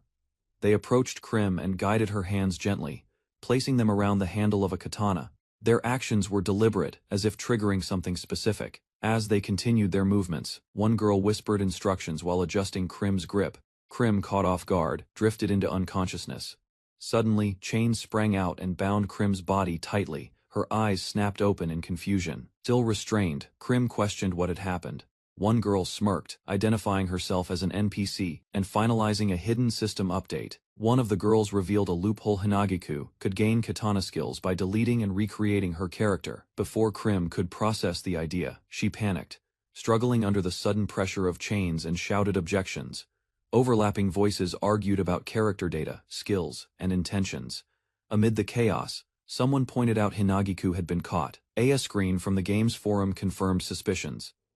There was talk about a white-haired fairy NPC and hidden skills. Krim clarified the truth at last. That rumor was wrong. She wasn't an NPC, she was a player, standing her ground. She tried to reassure the girl, but noticed she had grown quiet. Hinagiku lowered her ears, apologizing for the confusion. To lighten the mood, Krim offered some food. Hinagiku accepted, and the two shared a meal on the bench. While watching her eat, Krim silently observed Hinagiku's small frame, questioning her age and how someone so young played the game. Breaking the silence, Krim asked about the katana. Hinagiku quickly explained she bought it from a nearby shop. Surprised, Krim wondered aloud about Wyndham's market. Although weapons were common, there still seemed to be something unusual about it. Krim gripped the katana but couldn't unsheath it. Without proper skills, the weapon locked itself, clearly a trap meant for beginners. Hinagiku's eyes sparkled as she recalled the moment she saw Krim fight. Inspired, she asked to be taken in as her disciple. Flustered, she quickly added a request for guidance, specifically how to unlock katana skills, though she tried to hide her true motive. They turned to a merchant for help, but he showed no favoritism, demanding payment regardless of her age or circumstances. Trying to hold back tears, Hinagiku presented her savings. Krim stepped in, joking lightly to ease the tension in the air. Krim listened as Hinagiku explained that the merchant intended to reveal information about katana skills while selling Kaimei Pass swords. With a sly grin, the merchant admitted his plan. He had gathered materials and involved the Oni tribe to craft the weapons. However, the effort backfired. The NPC blacksmith unexpectedly refused to forge anything, triggering an unplanned in-game event. Seeing an opportunity, the merchant proposed a deal. If they helped resolve the situation, he'd waive the fee. Hinagiku volunteered without hesitation. Elsewhere, real-world scenes unfolded. Someone admired expensive bags, unaware of the brewing challenge on the virtual battlefield ahead. 2 girls called out to their friend, asking if she had made her decision. They had already chosen their own items. Still unsure, the girl hesitated. Her friends offered to help, teasing her for always being indecisive. Just then, a call came in from Ku. He asked for her help with something in duo. She agreed, and set the time and place. Later in-game, the location known as Kaimei Pass came into view. She had arrived on her own. Amazed, she looked around. The area was calm, filled with Oni villagers going about their peaceful day. Krim called out cheerfully as 2 familiar players arrived at the village, waving in response to her greeting. They immediately recognized Hinagiku, the young girl Krim had mentioned earlier. One of them remarked on her surprisingly young age. Hinagiku greeted them with her usual energy, while Krim casually explained that she had ended up helping her with a few things. Still, one of the newcomers questioned the situation. Momentarily suspecting Krim's motives, she firmly denied anything inappropriate. When asked about Ryunosuke, Krim admitted they had spoken briefly. He had simply told her to handle things however she liked. Krim gathered the group and suggested they split up to investigate the event. Each person chose a different area to explore. Hinagiku eagerly offered to check out the food stalls. Krim, meanwhile, searched for someone named Ma2. Eventually, Krim found her atop a ledge beneath the trees. The serene atmosphere made the place feel special. Matu recognized her quickly and was surprised by how soon Krim returned. Still, she welcomed her back without hesitation. After exchanging a few words, Krim explained the problem. She came on behalf of Rylunosuke, asking about the halted weapon production. Matu revealed the problem: the village couldn't forge katanas because they lacked a rare material called the steel of hatred. This steel, imbued with intense emotion, was necessary for creating demon swords. Rylunosuke had planned to commercialize them. Krim listened, as Mei-tu explained the mine's collapse. Rumors blamed monsters or an accident. Those who entered never returned. There was a darker suggestion they had failed to pray at the shrine, and were cursed as a result. Krim trembled at the word curse. Matu smirked, amused by her reaction, and casually assigned her the quest to investigate. Arrived at the foreboding entrance of Mount Rakume, a place wrapped in chains and heavy silence, where lost souls wandered. Despite her wide eyes and trembling hands, she insisted she wasn't afraid. Krim received guidance from a companion and set out toward her next objective without hesitation. Her destination was clear. Though she knew the coordinates, the mention of a sacred mountain unsettled her. She paused, chewing nervously on a snack. Arriving near Mount Rakume, she reviewed the map. The area was low threat, and mining was encouraged, though danger still lingered. At the foot of the mountain, the group gathered. An eerie chill filled the air. The place radiated an ominous aura. A masked Oni joined them, prepared to lead the way. Their mission: uncover the truth behind the disappearing Oni. Krim stood at the gate, unimpressed and ready to leave. Her companions, more eager, questioned her sudden decision. Hinagiku teased her gently, wondering if fear was the reason. Krim denied it, but her expression said otherwise. She explained she didn't fear horror, just hated being startled. Her reasoning was oddly specific and unconvincing. Suddenly, a silent, grotesque figure appeared ahead. Krim, despite her words, screamed and attacked in panic. Trying to comfort her, Krim offered Hinagiku her hand. The gesture surprised them both, briefly easing the tension. The Oni explained that the region was known for its unique ores, attracting miners from distant lands. According to legend, a meteorite once crashed here, violently reshaping the land and opening a path to strange materials. Though tragedy followed entire villages, destroyed the promise of rare resources, drew adventurers back over time. The mountain earned a grim reputation. Frequent accidents and deaths gave rise to whispers of vengeful spirits lurking beneath. From the cursed soil, a dark crystal formed steel, infused with centuries of hatred and unresolved malice. At the shrine's base, Krim was warned of mischievous spirits nearby, and darker ones, deeper within. A prayer was advised for protection. While her allies discussed strategy and enemy scaling, Krim had already wandered off. The shrine's presence unsettled her more than it reassured. Nearby, the others discovered Krim nervously, praying beside the Oni. Her unease was obvious, prompting light teasing from her friends. Soon after, the group arrived at a massive rocky basin under moonlight. It marked the entrance to the mine rumored to hold cursed steel. As the Oni readied his tools for excavation, he asked the others their plans. Krim hesitated, unsure whether to follow or stay back. The group confirmed it was safe to dig in the area. With no ownership claimed over the land, tools were generously offered. Rather than wait idly, they agreed to mine while keeping watch for any unusual occurrences. After all, someone had mysteriously vanished here before. With shouts of enthusiasm, the party grabbed their tools. They imagined a gold rush, determined to gather rare ore to improve their equipment. Krim led the charge, striking the earth with focused effort. Echoes of clanking metal filled the mining field. Eventually, she unearthed something unusual. Clutching the mysterious mineral in her hand, Krim examined it closely, unsure of what she'd just found. Excited cheers erupted as Krim and Hinagiku triumphantly held up the steel of hatred. Both had successfully struck the motherlode. While the group basked in their mining success, Krim wiped her brow, exhilarated by the hard work. Krim's attention drifted toward something unusual nearby. A faint shimmer caught her eye along the rocky slope. She approached a curious bag tucked between stones. Her companions identified it as a loot drop, likely from a fallen player. The system confirmed it. When players die, their collected resources become lootable. The bag's presence meant someone had perished, likely attacked by a ghost during mining. Hinagiku rushed over, calling the others with urgency. Krim debated whether to claim the loot, knowing the risks of looting others' drops. With wide eyes, Hinagiku revealed numerous ore bags scattered across the area. Krim hesitated, recalling someone she feared it might belong to. Upon arrival, the group stood frozen. The field was littered with loot bags, far too many to have come from a single player. Krim's expression hardened. The sheer quantity suggested an entire party had been wiped out. Possibly even more.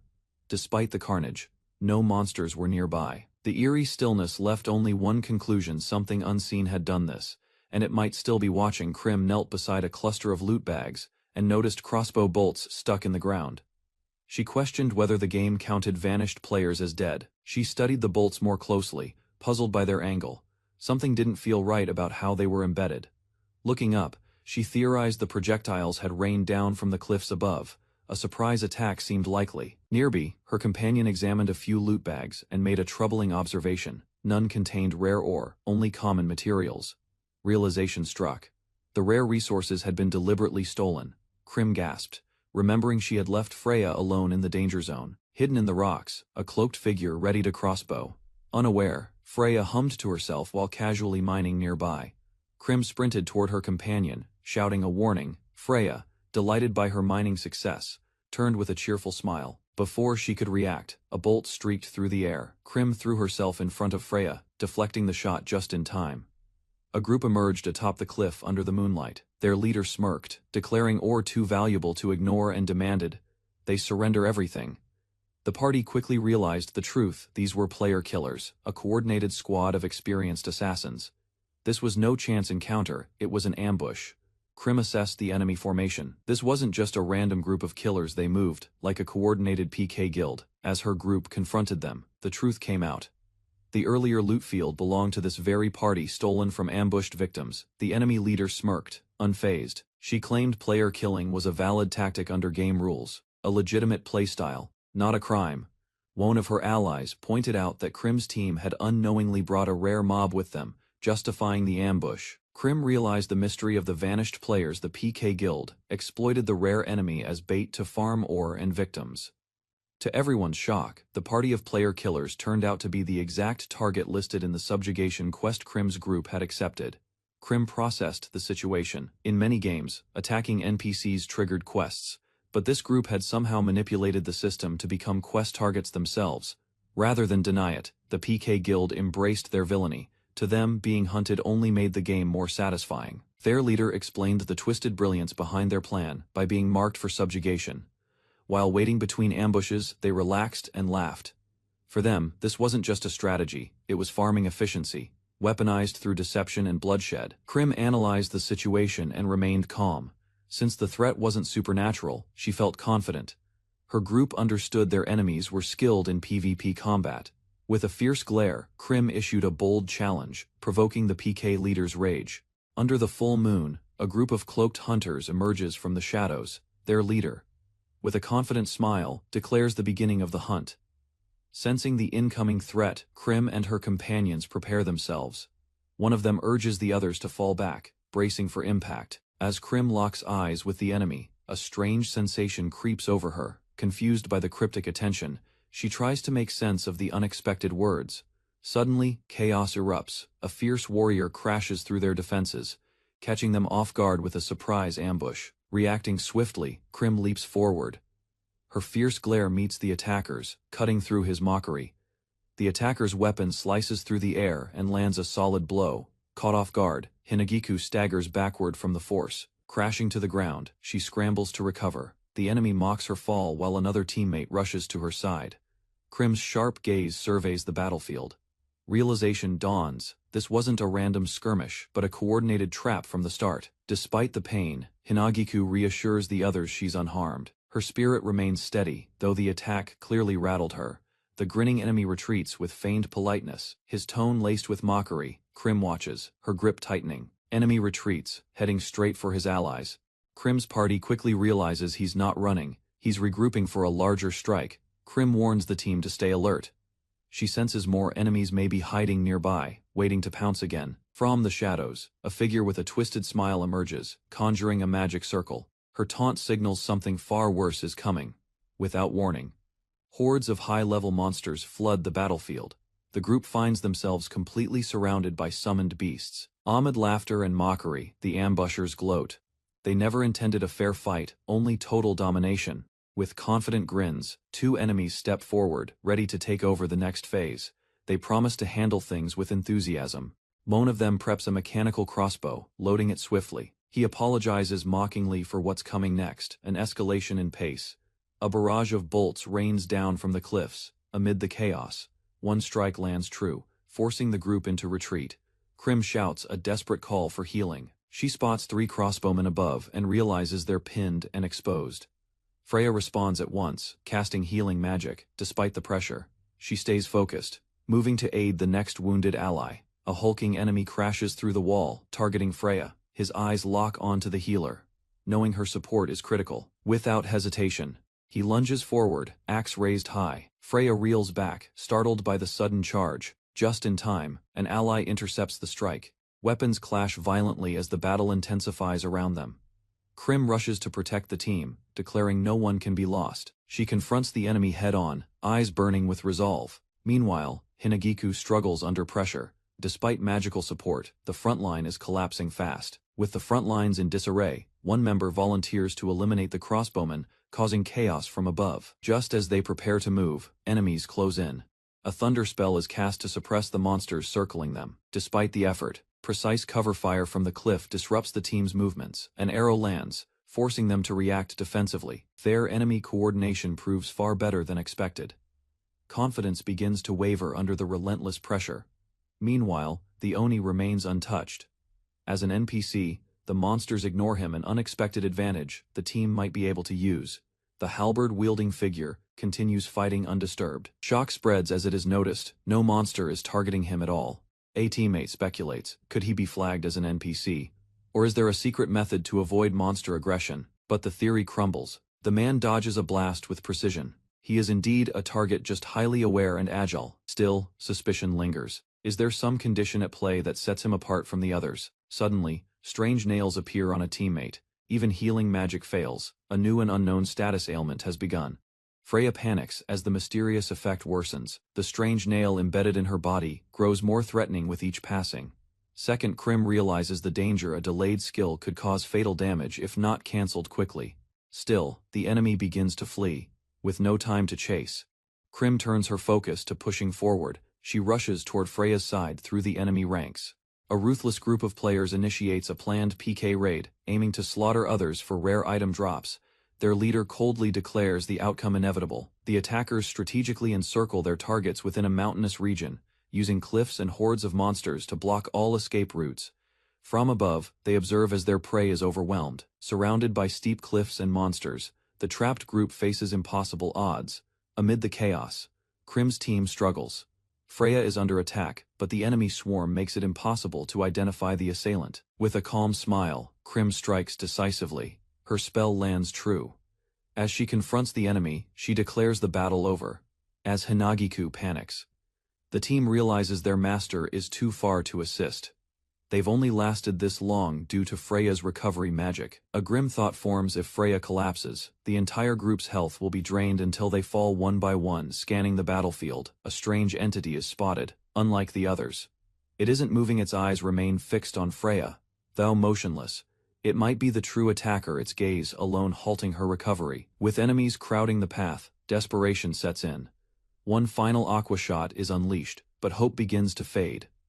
A confident sniper spots a lone target chanting and readies a headshot, seeing it as easy practice. Before she can fire, a dagger shatters her focus, slamming into her face and leaving her stunned. Disoriented, she scrambles to understand the attack's origin, but can't locate the assailant. A swift figure emerges, eliminating the sniper instantly. Shock spreads: someone unexpected has entered the fray. Confusion grows. The white-haired girl struck from an impossible distance, prompting enemies to question her allegiance and intent. One player notices something strange: Krim isn't being targeted by the monsters. The enemy leaders begin to suspect something is off. With the player killers distracted, Krim sets her focus on the threat looming over Freya, determined to act while she can. Warning call identifies the true attacker. Krim quickly locks onto the hovering entity threatening their healer. Without hesitation, she draws her weapon and takes aim, knowing the success of her shot is critical. The arrow flies. Krim charges in, deflecting multiple strikes mid-air as she closes in on her target. Krim cuts through enemies effortlessly, drawing attention with her katana. Some begin to recognize her as the player from recent forum buzz. Freya's allies finally question why Krim remains untouched. An explanation follows: she's under shrine protection, hidden from evil spirits. A prayer at a nearby shrine had granted her a divine buff. Krim had performed it at the start, unknowingly gaining immunity. The location is revealed as a mining area, making shrine buffs for peaceful gathering a logical feature. With the truth understood too late, Krim launches from above, blade aimed straight for the enemy's core. Krim closes in with a fierce strike, ending the threat. Her attack lands clean. This marks the end of the enemy's interference. The monster's core shatters. Panic spreads among the PKA group, but relief washes over Freya's allies. Krim arrived just in time. With danger momentarily halted, the group decides to retreat. The monsters lurking deeper in the mountain are too strong to face now.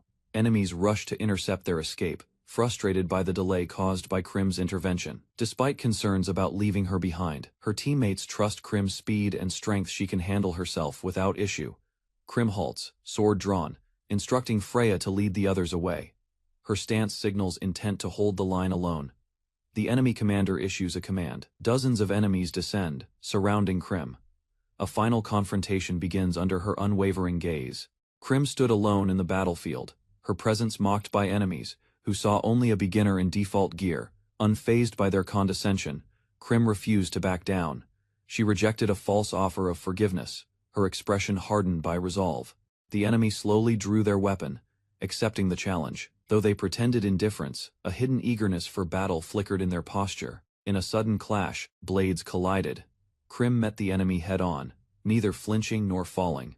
The air crackled with energy as battle commenced. Despite the enemy's taunts, Krim maintained her focus. Small and underestimated, she responded not with words, but with skill, swift, sharp, and deliberate. Krim analyzed her opponent's gear, noting how the red cloak drew too much attention. Despite the strikes, her opponent remained composed, irritated by Krim's silence. Suspicion grew. Krim hadn't revealed her full abilities yet, and the unease began to spread. Without hesitation, Krim launched into a spinning attack, the momentum slamming into her foe's guard. Each blow revealed the gap in strength.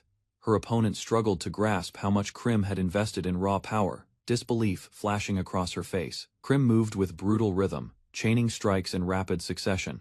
Her relentless assault overwhelmed the opponent, leaving little room to counter or even recover. Doubt clawed at Krim's opponent as she tried to maintain distance. Krim's agility defied her appearance. Default gear shouldn't have allowed such precision, and panic set in quickly. Krim accelerated, dodging wide swings and pressing forward with sharp, clean strikes. Her movements flowed with purpose, forcing her opponent to retreat and break form under pressure. Desperation replaced arrogance, wide-eyed and breathless. The enemy stared at Krim as if seeing a completely different being, something far beyond expectation. Recognition began to surface. That stance, that rhythm, Krim's fighting style triggered a buried memory, one too dangerous to ignore. Wounded and cornered, the enemy faltered. Krim, unwavering, stood tall and silent, her presence alone enough to silence any final taunts. Krim assessed her opponent's skill and decided to retreat. She relied on Frey while preparing to regroup with her allies. The group runs in panic, debating whether to leave Krim behind. Doubt lingers, but urgency outweighs hesitation. They justify the choice. Krim is skilled in PvP and doesn't need to deal with the monsters flooding the area. Yet ahead lies even greater danger. Swarms of monsters block the path, and if they're caught, it'll be over. A dark spell explodes near them, forcing them to dodge. The enemy tightens the trap, leaving no room to escape. In desperation, one turns to Frey, hoping he has a plan. The situation grows dire as tension builds. Frey admits he has no plan, leaving the group frustrated as panic begins to take hold. While they press forward, Frey reveals he wears fake glasses solely to appear intelligent, sparking disbelief among his teammates. The situation devolves into a scuffle, with allies fighting over the glasses in a desperate attempt to claim leadership. Suddenly, a towering enemy charges after them, prompting a frantic retreat as the group scrambles for safety. From behind, a voice calls out defiantly. Krim returns, prepared to fight, refusing to abandon her friends to danger. Krim braces to defend as the enemy charges, but before the attack lands, Hinagiku intercepts, halting the blow with precision. A fierce clash erupts. Hinagiku and Krim move in unison, striking together with sharp timing that splits the enemy's advance. Their allies, shocked, watch Hinagiku land cleanly. She had parried a heavy weapon midair, earning sudden praise and surprise. Reflecting on her actions, the others realized she had instinctively countered a surprise attack, without hesitation or delay. Once thought inexperienced, Hinagiku's true skill becomes clear, calm and composed. She stands ready, her blade steady and eyes sharp. The group prepares for the next confrontation. With confidence in her abilities, Hinagiku is chosen to handle the masked pursuer. Without warning, a fast-moving projectile tears through the air. A mechanical enemy rushes from the front, adding pressure to the already tense situation. Both threats coordinate, forcing the group to split their attention. Dodging attacks, they realize the enemies are deliberately targeting their path. Rumbling rock interrupts the chaos. The cliff wall begins to break apart, crumbling rapidly under the impact of sustained attacks. Krim calls out just in time. She pulls Hinagiku to safety as the falling debris crashes behind them, narrowly avoiding disaster. Freya weighs the danger ahead. Sticking to the cliffs risks being surrounded, but hesitation could cost them more. Without delay, the Oni steps up as their front-line shield. His massive form offers cover, making him the perfect tank for the group's advance. With renewed momentum, they push through the monsters. Krim calls out instructions while Freya supports with healing from behind. Frustration builds on the enemy's side. The Oni's durability creates a near-impenetrable defense, allowing the group to stay hidden and mobile. Behind clenched teeth, their opponent curses the strategy. Teaming up with such a rare unit has tipped the odds heavily in Krim's favor. Oni pushes forward relentlessly. His power holds the front line, and doubts arise among enemies watching the momentum shift. With a final surge, the group clears a path. Their formation holds strong, inching ever closer to freedom. Cheers begin to rise as the exit nears. Krim and her allies rush toward the opening, sensing the end is in sight. Suddenly, one of the foes spots a lone figure below. Confused, they question where he's been this entire time. The realization hits. He had gone down the back route, silently corralling scattered monsters into one dense group, cutting off their retreat. A surprised ally acknowledges the unexpected contribution. The plan had worked, and the underestimated member proved his worth. With confidence rising, they predict the enemy will walk right into the monster trap. Everything seems to be falling into place. That hope is short-lived. A fresh wave of monsters approaches from the front, overwhelming their expectations once again. Hindagiku quickly grasps the situation. Their being flanked, a pincer maneuver threatens to close in from both sides.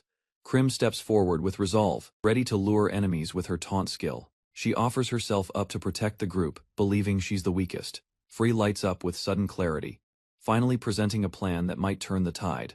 The group reacts with relief and disbelief. Krim praises him, while others joke about the fake glasses being truly useful. Meanwhile, enemies watch from above. They prepare to let the monsters do the work, aiming carefully for when the group halts.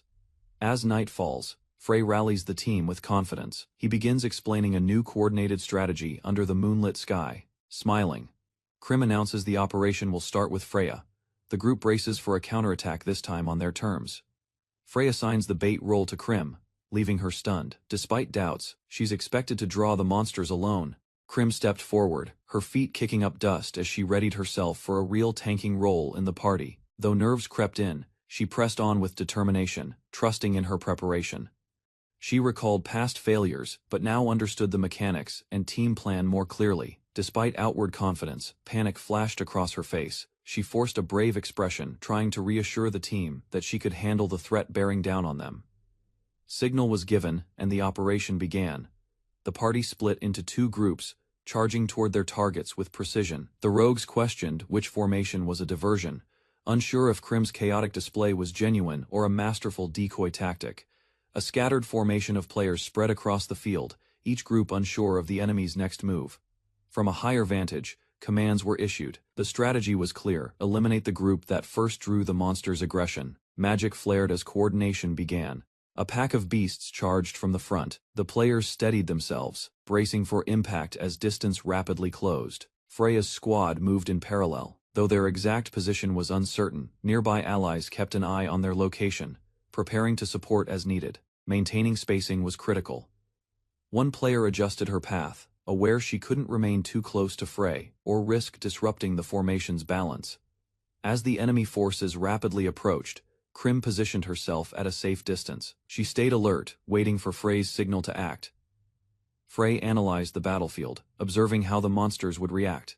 Her eyes focused, she prepared to unleash a countermove. Spotting the perfect moment, Frey raised her hand with determination.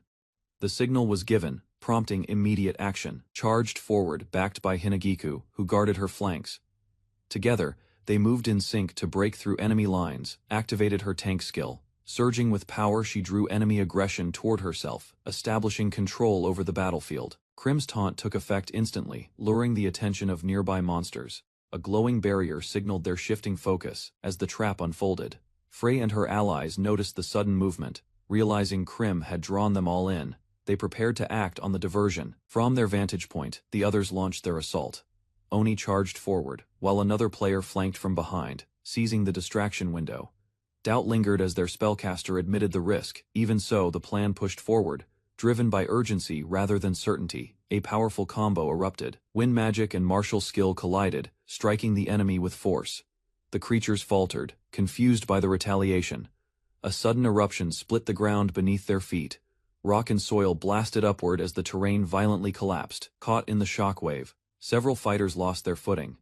One girl screamed as the unstable surface gave way beneath her. Confusion spread as the ground fractured. The group realized too late that the bedrock, weakened and brittle, had become a deadly trap. Rocks poured down in a chaotic landslide. Some players scrambled to safety, while others disappeared beneath the debris.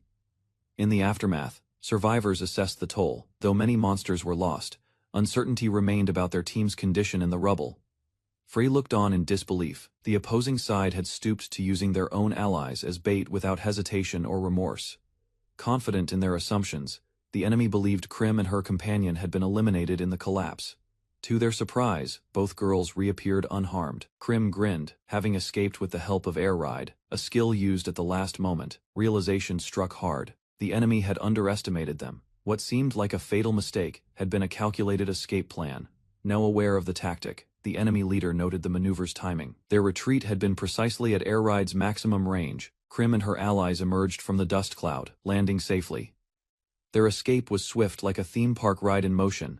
Laughter followed as they regrouped. The others admired Frey's creative use of air ride, a skill not usually meant for retreat. Capitalizing on the massive dust cloud caused by the landslide, the group used it to cover their escape and confuse any pursuers.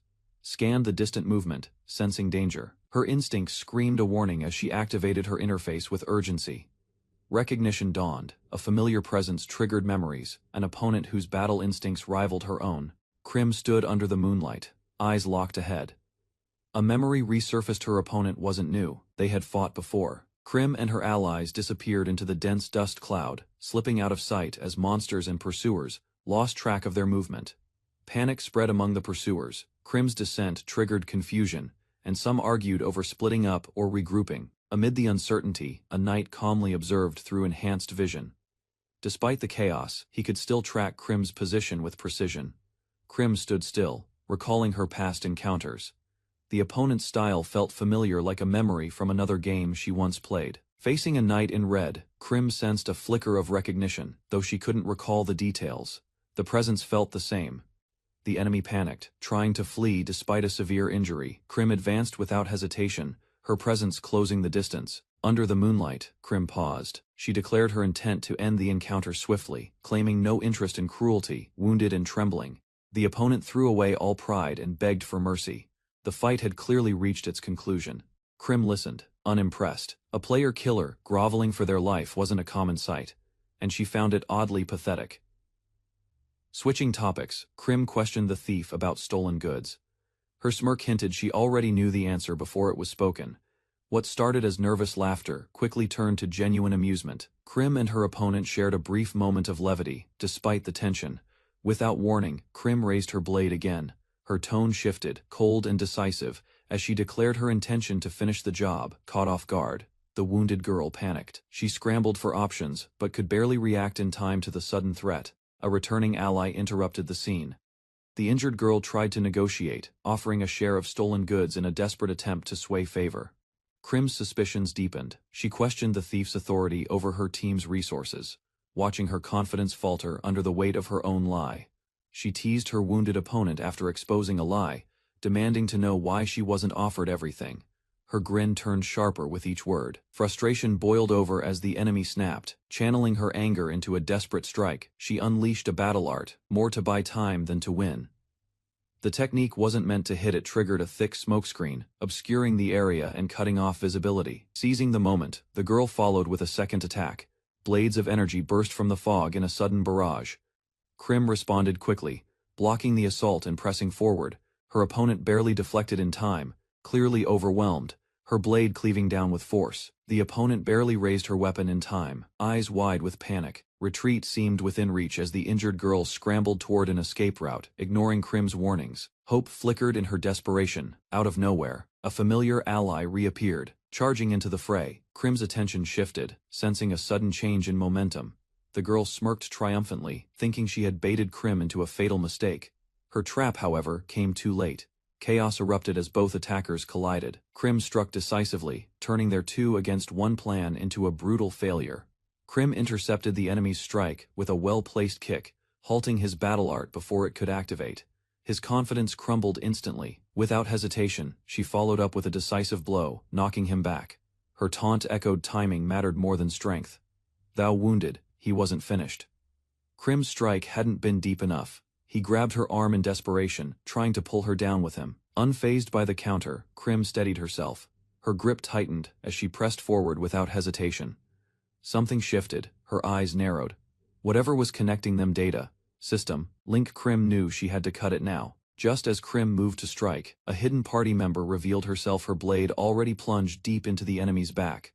The surprise attack hit hard. Krim realized the Pocker had even turned her own party into a threat. With a twisted grin, the woman reveled in the moment. The violence thrilled her, and she wore madness like a crown. But the tables turned again. Krim's ally rose, unleashing a critical blow. His blade pierced through before she could gloat further. A final burst of force tore through the enemy. She fell at last, her smirk fading as the screen declared her destruction. Krim launched herself backward, avoiding the full brunt of the attack. Her speed stunned her enemies, buying her critical distance. Thou damaged. Her HP clung just above 0. The missed shot spared her from total defeat, and frustration grew on the enemy's face. Impressed but irritated, the opponent acknowledged Krim's persistence. Her tone shifted from mockery to grim resolve. Confident in her advantage, she pointed out Krim's near-empty health. The battle, in her eyes, was already won. Drawing her blade once more, she prepared to end it. No tricks, no surprises, just raw finishing force. Krim leapt back, but the enemy drew a pistol. With cold precision she aimed, declaring one shot would end everything. Under the pale moonlight, the two opponents faced off on a barren battlefield. One held the advantage, gun raised, taunting their foe who knelt wounded in the distance. Despite bloodied faces and worn expressions, neither side yielded. The vampire girl stared back coldly, unshaken by the threat before her. The fight's escalation, one lunged forward as the other pulled the trigger, only to hear an empty click. With the failed shot, the girl closed the distance. Her cloak whipped through the air as she launched a direct assault. Dashing unpredictably, she avoided retaliation. Her blade surged forward as the enemy realized too late that she had slipped past their aim. Krim unleashed a fierce blow, her form swift and precise. The enemy reeled, eyes wide in disbelief at her speed and timing. Desperation overtook her opponent. They raised their firearm, confident that one final shot would secure victory, despite Krim's agility. Yet again, Krim defied expectations. Her evasive maneuvers mirrored techniques seen only in advanced VRMO combat, moving unpredictably across the battlefield. Memories stirred. The opponent recognized the exact movement style from a past siege event in a game called World Crisis, stunned by the similarity. In a distant past, a commanding figure had prepared defenses with confidence. Now facing Krim, that same experience offered no advantage. Within the fortress, soldiers guarded a massive crystal as a confident pirate girl argued the low threat level posed by their lower-ranked opponents. Suddenly, alarms echoed. The enemy breached the main gate, drawing surprised reactions from the once complacent defenders. Waves of intruders surged forward. Orders were issued swiftly as the captain assigned positions and prepared to counter the advancing team. Amid the chaos, a lone knight charged ahead recklessly. His bold advance was seen as foolish by those defending the stronghold.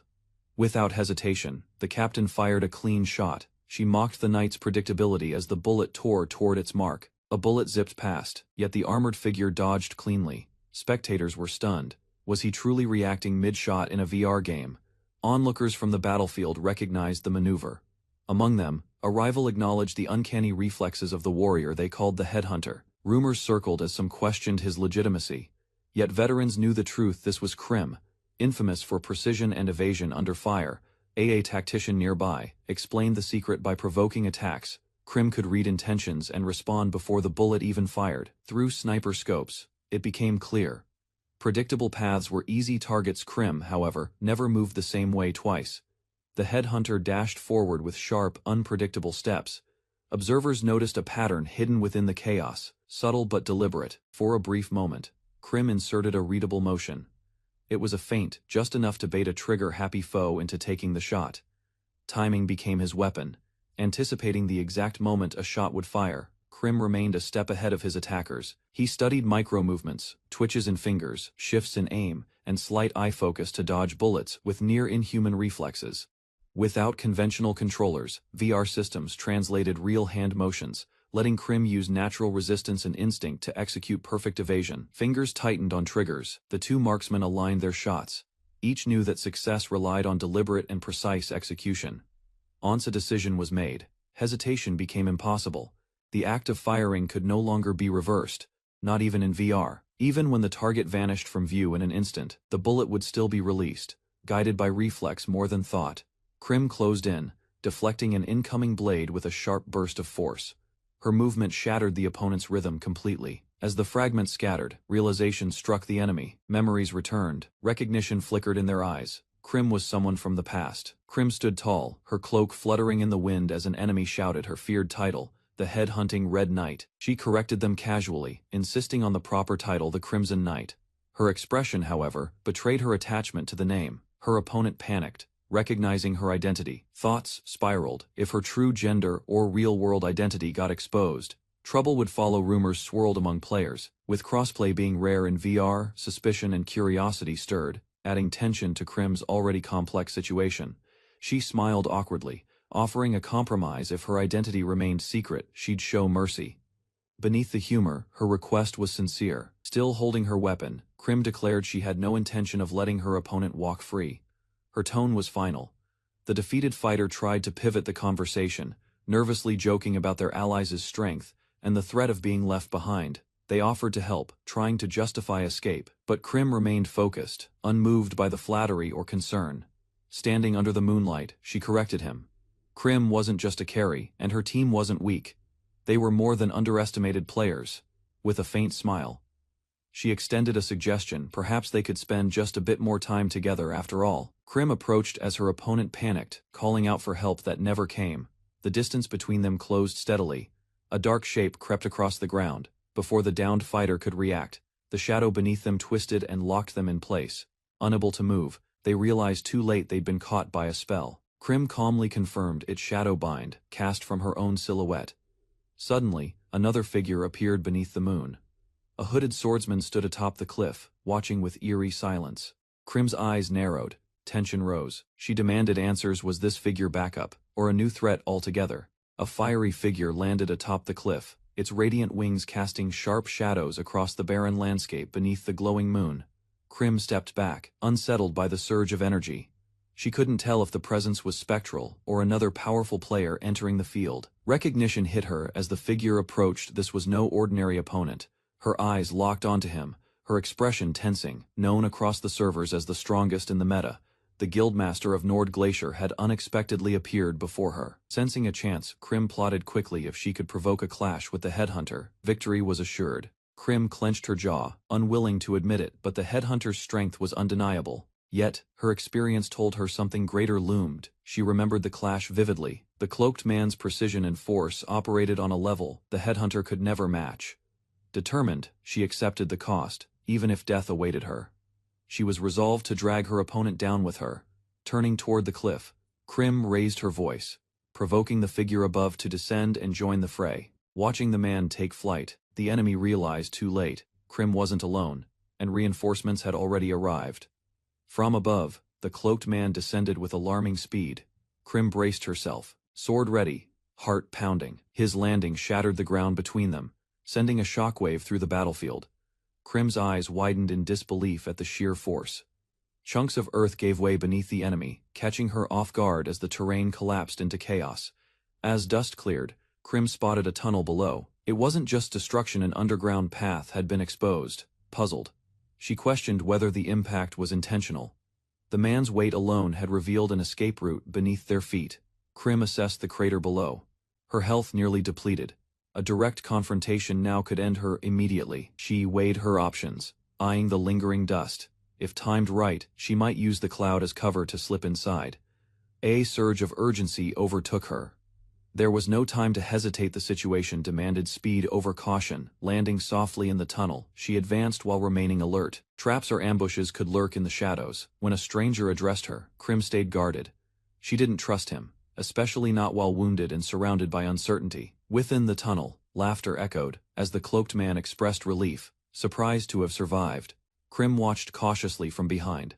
A minecart carrying their former enemy sped off. Mocking parting words were thrown back at them, taunting Krim as the cart vanished into the dark. Turning to the cloaked figure, Krim demanded answers. Calmly, he revealed his name, Saul Leon, and his position as guildmaster of Nord Glacier. Recognition flashed in her eyes. That guild topped the rankings, known for unmatched coordination and power. Saul explained his presence drawn by rumors of player killers. He hadn't expected to meet someone who'd truly caught his attention. Launched forward without hesitation, initiating a sudden death match. Krim flinched, caught off guard by his speed and intent as he offered her a choice. Turning back with confidence, he awaited her decision, intrigued by her spirit. Krim and her group returned to the familiar shrine where she had once offered a prayer. One of the party members clarified their intent. This wasn't a random visit. They had come deliberately to obtain a shrine buff, a powerful effect that would help them avoid monsters. Standing near the offering box, they discussed how such mechanics were often overlooked in games. The group joined in prayer, each member hoping for different outcomes. Some wished for safety, others for loot won, even for their enemies' destruction. Elsewhere, another group closed in on the shrine. Frustrated and impatient, they demanded answers, believing their targets, Krim's party, were already there. Before Krim's group could finish praying, enemy voices echoed nearby. The tension rose as they realized pursuit was closing in fast. Inside, they were met with an eerie atmosphere. Strange objects filled the room, and the air felt heavy. Someone muttered that the place might actually be cursed. Whispers and confusion followed. Krim's team debated whether they had activated a buff or a debuff. One found a peculiar item while others struggled to stay quiet. Peering through the window, they tried to confirm the threat. Each member anxiously awaited the answer. Beyond the trees, a group of 3 enemy players approached, one leading a horde of monsters. With the door secured, Krim's group huddled behind the wooden slats, hoping the enemy would pass by. One tried to stay optimistic while the others worried if hiding would work. Caution took hold as movement was heard nearby. The group crouched low, treating the situation like a stealth mission, attempting to stay completely silent. Meanwhile, the enemy party arrived at the shrine, finding no trace of Krim's team. They assumed the group had already fled further away. Suspicious, they redirected their search toward a nearby shed, dismissing the shrine as empty. Peeking through gaps in the wood, they found nothing inside. Attempts to open the door failed. It was locked from within. From outside the shrine, the enemy scouts confirmed nothing was visible. They decided to search around the back, unaware of the hidden figures just behind the door. One of Krim's allies relaxed, believing the danger had passed, but doubt flickered in another's eyes. Suspicion rose when a faint glow emerged near the doorframe. A closer inspection revealed something unusual had been triggered. A masked enemy analyzed the surface and confirmed it. Residual heat signatures indicated someone had touched the door recently. Krim's group had been discovered. Panic broke out inside. The team realized their location had been exposed using infrared light, forcing them to retreat from the entrance. The enemy revealed the truth. Their gnome ally possessed infrared vision, capable of seeing residual heat left by anything touched. Tension escalated as the attackers pounded on the door. Confident in their advantage, they demanded the group surrender, mocking the shrine's flimsy protection. Inside, panic spread. Krim's party feared the horde waiting outside would storm in if the door gave way. They began to speculate about the room itself. Perhaps it was enveloped in a sacred element field, making it stronger than it appeared. In this world, shrines could possess elemental properties, just like churches weaken demons. This one might repel evil or nullify attacks due to its elemental alignment. Krim's team weighed their chances. If the monsters broke through, the shrine's sacred field might weaken them. Frustration boiled over. Krim and her ally unleashed a barrage of insults, calling out the attackers' cowardice and reliance on mobs, daring them to face real combat. Tension exploded as determination surged. One vowed to make the enemy cry, while the others demanded action, their nerves fraying. But something snapped. Hinagiku's sudden shift caught everyone off guard. Her calm demeanor vanished as she muttered dark thoughts, eyes empty. Years of suppression unraveled, whispering to herself. Hinagiku recalled every moment she endured silently, until now. One of Krim's allies recalled her childhood, where even in games, she was targeted with hate messages. Those moments left a lasting impact. She remembered, sitting alone, holding her console tightly, while reading cruel texts on the screen enough to make anyone quit. Hinagiku had probably felt the same. Though she stayed silent, fear and pressure had worn her down slowly. If she disconnected now, she might never return. The emotional weight could be enough to drive her away for good. They resolved to protect her. Letting Hinagiku escape was the least they could do. She deserved a safer place to play. Hinagiku remembered a time when she had friends in another game. They were driven away by older players who hunted them down, forcing them to quit. Her companion reflected on her own aggressive reaction. Recalling her mother's advice, never hesitate against player killers. That advice echoed fiercely, show no mercy to PKS. The words stunned Hinagiku, their intensity lingering in her thoughts. Despite the danger, her resolve solidified. She had always held back, but deep inside, she desperately wanted to fight back even if it cost her. Others watched, stunned. The door trembled, but Hinagiku stood firm. Her fear had vanished, replaced by a sharp inherited fury. With hope fading, one teammate proposed using the shrine's sacred power to wipe out the enemies. Another corrected her, that's not how elemental fields function. The discussion shifted to abilities. If Hinagiku's sacred skill was active, could it help? But confusion arose, was she even a beastman? Everyone froze. The revelation landed: Hinagiku wasn't a beastman at all, despite her appearance. Outside, the enemy gloated. The door had weakened, and their attack was moments from breaking through. With a thunderous crash, the shrine's entrance exploded. The enemy burst in, flames and debris scattering in all directions. The enemy's axe shattered part of the door, but something struck back before they could react. Their guard dropped for a moment too long. Hinagiku burst through the remains, cloaked in energy, charging straight at them with deadly resolve, aiming to strike down all three intruders. Krim stood engulfed in ethereal flames, vowing to offer her enemies' heads to the shrine. Her body burned with power as she prepared for a brutal strike.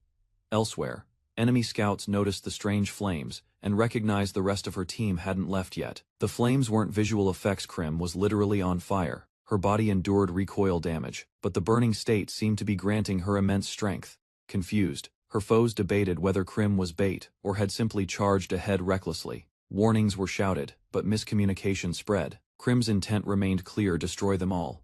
A heated exchange erupted as confusion spread among the group. One member insisted something was visible, while others saw nothing. Suddenly, a cloaked figure emerged, commanding attention and elemental power. His voice cut through the chaos, demanding the shutdown of heat vision. Another ally stepped forward, revealing the truth. The enemy had missed the hidden trap by focusing solely on thermal signatures, and oversight now costing them.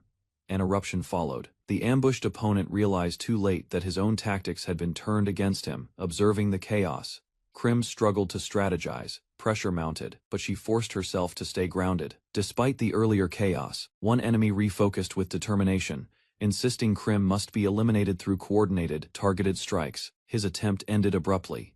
Krim launched a devastating blow, shattering his defenses and eliminating him with searing precision. The others reassessed quickly, believing she couldn't survive the monster aggression alone. They chose to let her exhaust herself under the swarm.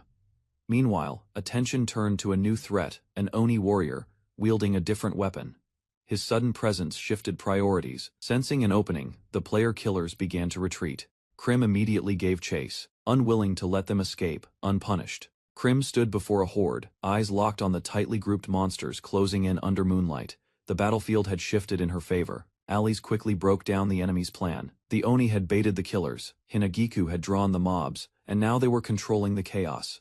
Elsewhere, it became clear that Hinagiku belonged to a rare beastman race, the silver fox, with traits far beyond the norm. Her devastating azure flame skill once led to death upon activation, draining her HP entirely on first use.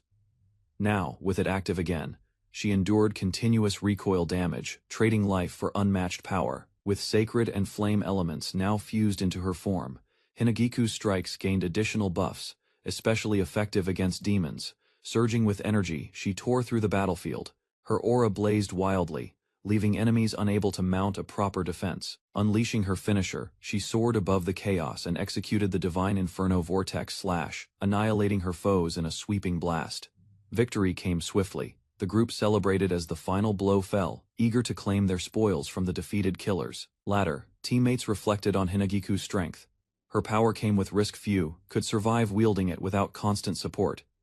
The group wandered the quiet terrain, calling out for Krim, convinced she'd be fine despite the separation. Search efforts revealed nothing, no sign of Krim, no trace of the player killers. Questions arose about where the tide of battle had taken them. Panic flickered. The possibility of Krim being kidnapped took hold, and expressions grew grim. Reality confirmed their fears. Krim, tied up and used as a hostage, pleaded for release, her pride clearly crushed. Enraged, her allies discovered a tunnel beneath them. Their determination sharpened. Krim would be rescued without mercy for her captors. A large chasm opened, where the ground had once been stable. The group stood puzzled. This hole hadn't been there before. Suddenly, Hinagiku's sharp senses detected Krim's scent rising from within. Alarmed yet resolute, they prepared to descend despite the unknown. Upon reaching the cavern below, they called out for Krim. The silence and eerie setting unsettled them, but they pressed forward. Deep cracks and slashes along the walls revealed intense combat. It was clear a fierce fight had erupted in the depths. Finally, they spotted Krim's figure. The battlefield suggested a brutal clash, possibly with someone wielding overwhelming force. Krim lay wounded, relieved her allies survived. Her calm expression concealed defeat, a silent admission of her loss below ground. She stood beneath the hanging lanterns, her focus narrowed. The tension in the air sharpened as her fingers tightened around the hilt of her weapon. The battle parameters were set. One strike would decide the outcome. Krim and her opponent, Sol Leon, both had minimal HP. Their weapons clashed violently, shockwaves bursting from the impact. Sol's power-focused swing came with overwhelming weight, yet no gaps emerged in his technique. Sol advanced aggressively, unafraid of the duel's stakes. His confident grin betrayed his mindset. Victory belonged to those willing to take risks. He launched a massive spear attack, using his range advantage. The sheer distance covered by the strike left Krim cornered. Krim realized the reason behind her opponent's flawless guard. The sheer force of his wide swing covered every gap, denying her any chance to strike back. She noticed how early he initiated his movements. Compared to her, his attacks were already underway by the time she reacted. His tall frame and long weapon allowed him to dominate the mid-range zone. Each swing, though slow, compensated with reach and overwhelming presence. As his assault continued, Krim was forced on the defensive. There was no pause, only pressure. The ground split under the force. His attacks combined weight and range, delivering unmatched destructive momentum. Krim was launched into the air, her body skimming rock with force. Sol had committed to the strike, but it left him vulnerable. Mid-motion, without hesitation, Krim dove. Her blade collided with his defense, the impact creating a violent burst of energy across the battlefield. Surprised by her resilience, Sol acknowledged her strength. Krim had managed this without skill assists. Pure instinct and precision carried her. She shifted her stance, drawing a second weapon. Facing a dual-wielding opponent using only one sword felt wrong to her. To win, Krim knew she had to close the gap. She resolved to erase every advantage Sol held by taking the fight up close and personal. Krim launched into a rapid sequence of close-range slashes. Her dual blades danced, overwhelming Sol Leon with speed from multiple angles, closing the distance further. She challenged his mid-range focus. Her strikes aimed high, exploiting his limited vertical defense. A break appeared. Sol's weapon struck the ground. Krim saw it instantly. Her instincts surged. This was the moment to finish it. As she rushed forward, her eyes locked on the weakened stance. The shattered minecart rails beneath them opened an opportunity. With one decisive blow, Krim shattered through his guard mid-air. The duel reached its turning point in a burst of destruction. Krim lay on the ground, bruised and breathless. Her HP was nearly gone. Sol approached slowly, his stance relaxed after the clash. He raised a hand but withheld the final blow. Despite his win, he chose restraint. The duel was over. Krim acknowledged his decision. It had been a sudden death match, and he struck first. She accepted the outcome.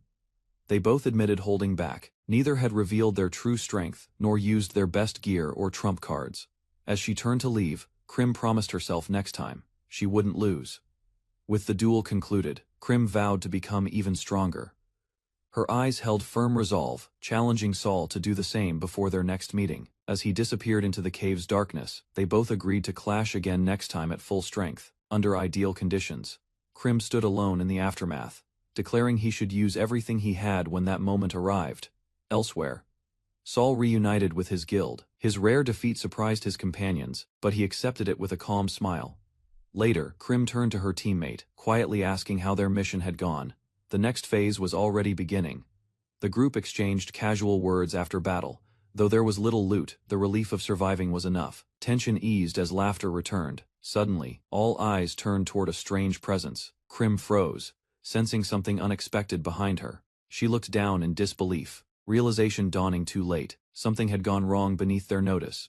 Krim the headhunter stands ahead of the party, already waiting at the checkpoint, while the others arrive in confusion. Mitsuki Ko, trapped in his vampire girl avatar, watches their stunned expressions without denying anything. Suspicion spreads among the group as they realize she overtook them, despite starting behind. Kori recalls switching tracks earlier, predicting their route and moving in circles to outpace them. Inside the station, the developers observe quietly while Krim passes through with steady steps. A cart shifts suddenly as Ko attempts to move on.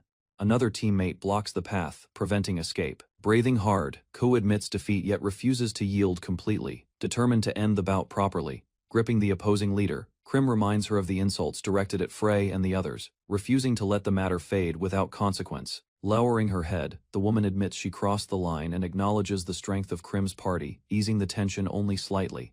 Sudden enthusiasm replaces regret as she suggests forming an alliance, arguing they would become unstoppable and earn vast rewards together. Exchanging uncertain glances, Frey and the elf mage question the sincerity behind that abrupt change in attitude. With firm resolve, Krim declines the offer, reaffirming their mission to subdue player killers and preparing to end the conflict. Fury rises in Krim as she demands whether their actions are truly justified by a quest, condemning the lack of morals behind their behavior.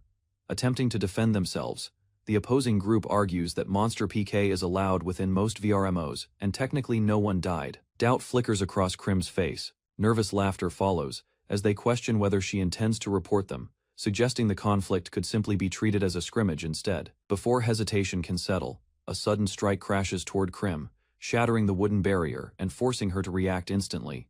The enemy Bianca is driven into a dead end as her HP collapses. Defeated, she drops her loot, ending the confrontation decisively. Krim and her companions gather around the shattered minecart as gemstones and rare ores scatter across the tracks. The sheer amount of loot reveals how many players had fallen victim before. Carefully inspecting the haul, the party identifies valuable materials beyond the steel of hatred. Realization sets in that the cart itself served as a hidden treasure chest. With the enemy subdued and the quest cleared, Krim prepares to return to Kaimei Pass. Quiet reflection follows, knowing consequences eventually reach those who exploit others.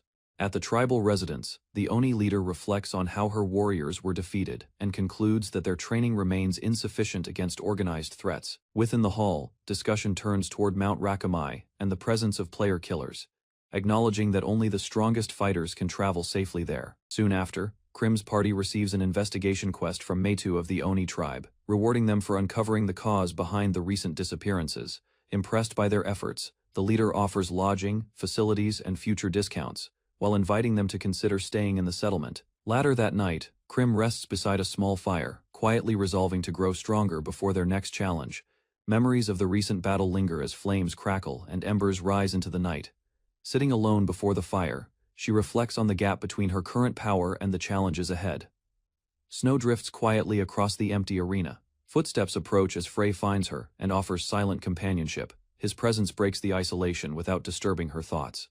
Together they face the fire while discussing the completed loot distribution and the party's overall condition. Calm settles between them. News follows that Hinagiku mastered new katana skills, and Matu plans to forge her weapon, affirming steady progress. At the forge, Matu suggests that after gaining her long-awaited katana skills, Hinagiku should commission a proper blade to match her growth. Later, Frey quietly asks Krim whether the recent battle still troubles her, noting how narrowly she avoided defeat. She listens without denying it. Sparks burst from the anvil as steel is hammered into shape, reflecting Krim's conflicted thoughts about strength and limitation. Under the moonlit sky, the group reviews the duel, recognizing that their opponent demonstrated unexpected versatility. Discussion turns to the enemy's dual-wielding technique and free left hand, reinforcing Krim's resolve to refine her own skills further. Krim considers the duel carefully, concluding that their opponent was not holding back, but reserving strength for a future guild rank battle, recalling the moment he tore up the minecart track mid-fight. She admits being completely caught off guard by his bold tactic. Despite the narrow margin, a faint smile appears as she reflects on the intensity of the clash and the growth it forced upon her. Soon after, Hinagiku proudly presents her newly forged katana, signaling the completion of her long-awaited weapon. Light-hearted teasing follows among the group, and Krim accepts her role as mentor while preparing to examine the finished blade. 2 unveils the completed blade, the demon sword Onakiri, confirming its exceptional sharpness and rare classification within the game's weapon tiers. Excitement spreads as the party realizes Hinagiku can now wield her own katana, officially concluding her quest and clarifying the value of the stolen ore. While others celebrate, Hinagiku grows quiet, gathering her thoughts instead of sharing their immediate enthusiasm. Stepping forward, she explains that beyond simple assistance, she wants to stand on equal footing with the group from now on. With the upcoming guild rank battle approaching, Hinagiku declares her ambition to become a top-tier vanguard for the team. With hopeful eyes, Hinagiku asks to formally join Krim's party, expressing her wish to fight alongside them from now on. Joy spreads instantly as the group accepts her, lifting her in celebration and welcoming her as a true companion. Ma, too, observes the scene with approval, noting that Hinagiku has gained trustworthy friends through her efforts. Renosuke arrives after converting the recovered ore into money, confirming the quest's rewards have been fully processed. Later, he thanks the party for resolving the trouble, explaining that he can finally resume forging swords thanks to their success. Krim and her party arrive in Wyndham's North Quarter shopping district, boots echoing across the cobblestone as they stop before a row of weapon and armor shops. After reviewing their recent earnings, the group agrees to invest in stronger equipment, preparing themselves for the upcoming challenges ahead. A system screen presents the current guild rankings and explains that higher positions grant more guild points. Those points can strengthen a guild's territory defenses nearby.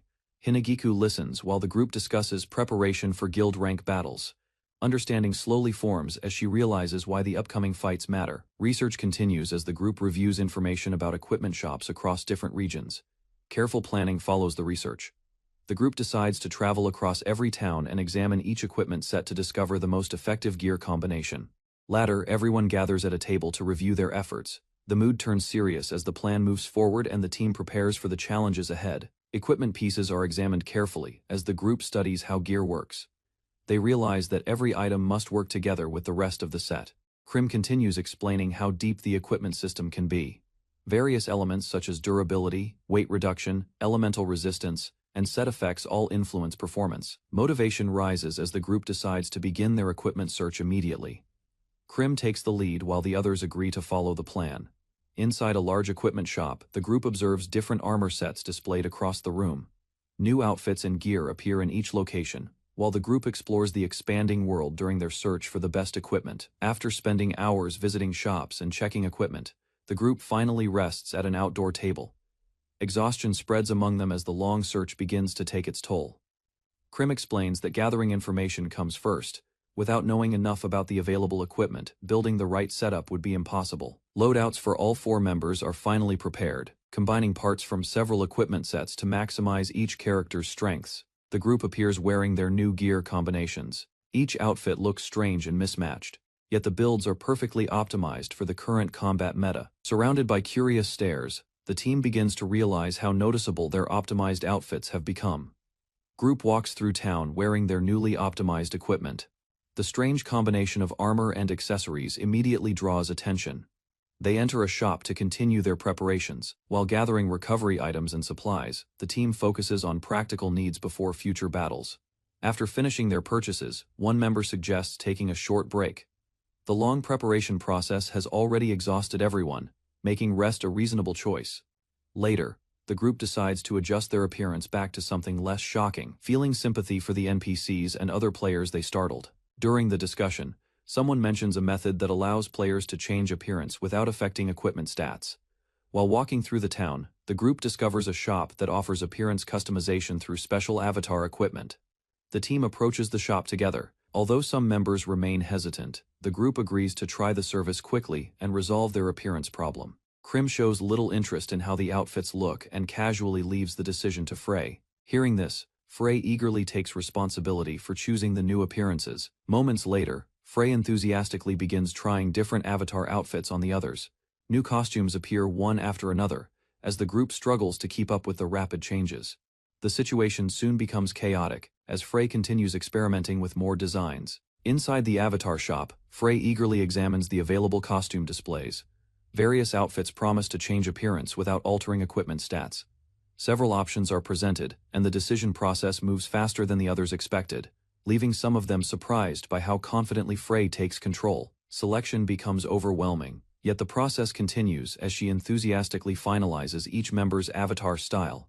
Eventually, the long customization session ends, and the group leaves the shop after finishing their new looks. Their optimized gear remains hidden beneath stylish avatars, finally solving the problem of their awkward equipment combinations. After leaving the avatar shop, the group admires their new appearances. Although the avatars look much better than their previous outfits, the cost of customization turns out to be quite high. The announcement reveals that the guild rank battle qualifiers have officially been scheduled. Realizing the event is approaching quickly, the group discusses their next step. Registration for the qualifiers must be completed at the guild hall in the administrative district. Curiosity pushes them to visit the location immediately to learn more about the event and its rules.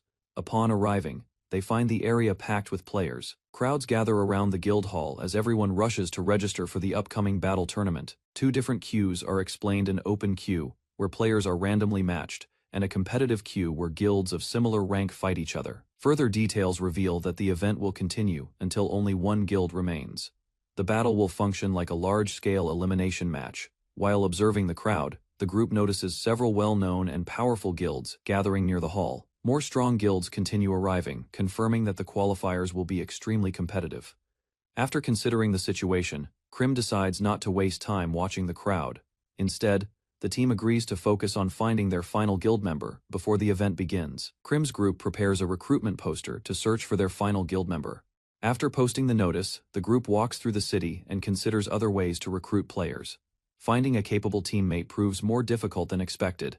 Nearby, a quiet player notices the recruitment message and pauses to look at it carefully. After reading the guild name, the player hesitates and begins reconsidering whether joining the guild is truly a good idea. Preparations for the guild competition take place in a quiet rural area.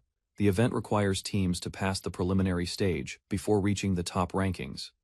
Their attention stays focused on the guild member preparing for the event. Support and encouragement quietly surround the moment as they observe the effort being made. The young boy reflects on Leon's tall and striking presence while villagers continue their daily activities nearby. During the short break, George calls for assistance with repairs on the log cabin. Practical work quickly replaces the earlier conversation as tasks around the village demand attention. Without hesitation, George pulls the boy along and insists the repair work must be completed soon. Responsibility for handling the situation is calmly accepted, and preparations move forward. Juna decides to assist with the repairs, bringing more hands to the task. Attention soon shifts toward Krim as the guild members gather nearby. Her determination to participate in the tournament becomes clear to everyone. Information about a territory system reveals that guilds will eventually claim and manage land. Further details explain that most regions can become targets for conquest. Control might be achieved through military strength or careful diplomacy. The peaceful scenery of Naval spreads across the landscape, showing a calm village surrounded by mountains and fields. Its beauty and tranquility leave a strong impression on the group. Krim studies the situation carefully and realizes that NPCs in this world do not return after death. Many from Kaimei Pass have already been killed by hostile players. Concern grows as the group discusses the village's weak defenses. Unlike other locations, Naval has little protection against aggressive players. Solution depends on progress in the guild rankings. Earning a large number of guild points will unlock the resources needed to build proper defenses. Motivation spreads through the team. Protecting the village becomes another shared objective alongside their competitive ambitions. The empty recruitment board leaves the group confused as they search for the reason behind the lack of interest. Confusion spreads among the guild members as they discuss why their recruitment poster has failed. Their plan leads them to the Valhalla Free Battling Area, a massive arena where players constantly gather. Inside the arena, the crowd appears even larger than before. Many players watch intense battles while strong competitors gather around the central field. Observing the scene closely, the group realizes several powerful guilds are already practicing there. Suddenly, a powerful guild known as Nord Glacier enters the battlefield. Their overwhelming presence silences the surrounding crowd as their reputation spreads through the arena. The group arrives slightly too late and misses the start of a major battle in the arena. Regret spreads among them as they realize the fight has already ended. Suddenly, several strange figures wearing masks and long coats approach the crowd. They begin spraying, sterilizing mist around the area, forcing nearby players to move aside. Mysterious individual pauses and studies them closely, drawing their attention and making the moment feel uncomfortable. After a brief inspection, the masked person unexpectedly declares that they passed the check. The strange approval confuses the group even more. Their leader hints that their organization may not be well known, leaving the group puzzled about who these unusual players really are. A flamboyant figure suddenly appears before the group. The person introduces herself as the guildmaster of Lily Garden, known as White Lily. Excitement grows as White Lily studies Krim closely. Interested in her abilities and presence, the guildmaster begins considering Krim as a potential recruit for her guild. A masked guild leader approaches Krim and formally invites her to join her organization. Surprise spreads across Krim's face as she processes the unexpected proposal. Inside Lily Garden, the leader confirms the offer with confidence. Confusion lingers in Krim's expression while she tries to understand the purpose behind the recruitment. Soon after, Krim is dressed in a maid outfit against her expectations. Embarrassment appears clearly as she struggles to accept the sudden change. Clarification follows when the leader explains that Lily Garden operates as a maid guild. Uniformed members stand in formation, proving the statement true. Finally, armed maids reveal their combat readiness. The guild presents itself as disciplined fighters devoted to mastering their role. Accusations are brushed aside as the masked leader clarifies that a noble merely follows their guild by choice. Careful attention from Krim reveals her uncertainty about this peculiar connection. Unexpectedly, several nobles make a grand appearance behind the group. Daily ceremonies and refined performances are said to draw their interest, increasing the number of followers. Within the guildhouse, those same nobles now linger comfortably. Mild frustration shows through the leader's composure, yet she maintains that their presence suits the maid's purpose. A comparison forms in Krim's mind, likening the arrangement to a mutual dependence between vastly different beings. Practical benefits seem to justify the unusual structure. With steady resolve, the leader reaches out once again. A formal invitation is presented, urging Krim to accept membership in Lily Garden. A maid protests loudly when the masked leader focuses too much attention on Krim. Praise about her appearance only deepens Krim's confusion about the true reason behind the invitation. Suddenly, a massive wolf-like figure appears inside the hall. Recognition spreads as members identify him as Aaron from Black Wolf Squad, turning the gathering into a meeting of top guilds. Tension fades when Aaron casually apologizes for startling everyone. His relaxed attitude contrasts sharply with his intimidating presence. Conversation shifts as he admits that people often fear him unintentionally. Curiosity rises when he realizes he is speaking to the well-known Krim Else, where in the arena, attention turns toward a separate interview taking place. A top-seed player receives special focus, drawing quiet irritation from onlookers. Discussion shifts toward the upcoming guild rank battle. Krim listens as others mention her recent match, and the attention she gained from it. Surrounding members react when a certain phrase is spoken, correcting it immediately. The atmosphere briefly tightens before returning to normal. Energy rises as another player eagerly asks about guild preferences. Several prominent guild names are listed, presenting strong contenders in the competition. Consideration follows while the crowd watches the arena below. Opinions form about specific groups and their recent improvements in strength. A final answer is given with confidence. Xiao is identified as the standout player, recognized as belonging to Azure Dragon Tempest, a top-tier guild far above others. Discussion centers on Xiao and his exceptional leadership of Azure Dragon Tempest. While his reputation is acknowledged, curiosity shifts toward another individual who recently drew attention. The hooded player recalls noticing a kid wearing a crimson robe. Uncertainty follows as others question whether such a detail truly narrows down the identity. Speculation spreads across the hall as multiple players react to the description. Attention gradually turns toward Krim when whispers, "Connect the robe and her past performance." Suspicion deepens after the hooded player gives a subtle wink. Observers begin comparing the mysterious figure to Xiao, wondering if another rival of similar level exists. Silence settles as Krim stands between powerful guild leaders. Determination replaces confusion, signaling that she may soon confront the expectations surrounding her name. Krim is urged to leave before drawing further attention. Reluctance shows briefly, yet she follows as the group moves away from the gathering of major guilds. Departures occur across the hall as leaders decide to withdraw. Quiet thoughts linger about the mysterious kid in a crimson robe, and whether she was seriously considered. Doubt begins to surface within one observer. Previous assumptions about Krim are reconsidered, especially regarding her unexpected mastery of katana skills. Interest grows among the remaining leaders. She is described as an unforeseen contender capable of disrupting established expectations. Private reflections continue after the crowd thins. Acknowledgement spreads that Krim's presence may influence the balance among top guilds. The masked leader openly declares a growing interest in Krim, while Aaron confidently states that the outcome of any confrontation will remain unchanged. Thoughts turn to Azure Dragon Tempest's overwhelming organizational strength. Doubt surfaces about whether Krim alone could have altered Saul Leon's final judgment. Across the hall, Xiao is identified as Saul Leon's greatest threat. Determination rises within Krim as she refuses to fall behind in spirit. A few days later, preparations for the guild ranking battle reach their deadline. An announcement signals that preliminary entries are closing immediately. Realization strikes when their team still lacks a fifth member, with applications no longer accepted. Urgency replaces confidence as the tournament approaches. A lone player steps forward in the park and offers to become their missing fifth member. Surprise spreads across the group as they question his actual combat ability. Doubt lingers while they calculate their remaining time before registration closes. Concern grows that accepting him might weaken their overall strength. Urgency replaces hesitation as the deadline approaches rapidly. Faced with elimination by default, they seriously consider his proposal, despite earlier skepticism. Gratitude follows when he explains an alternative method to join the preliminaries. Relief softens their expressions after learning participation is still possible. Details about the mercenary system clarify their path forward.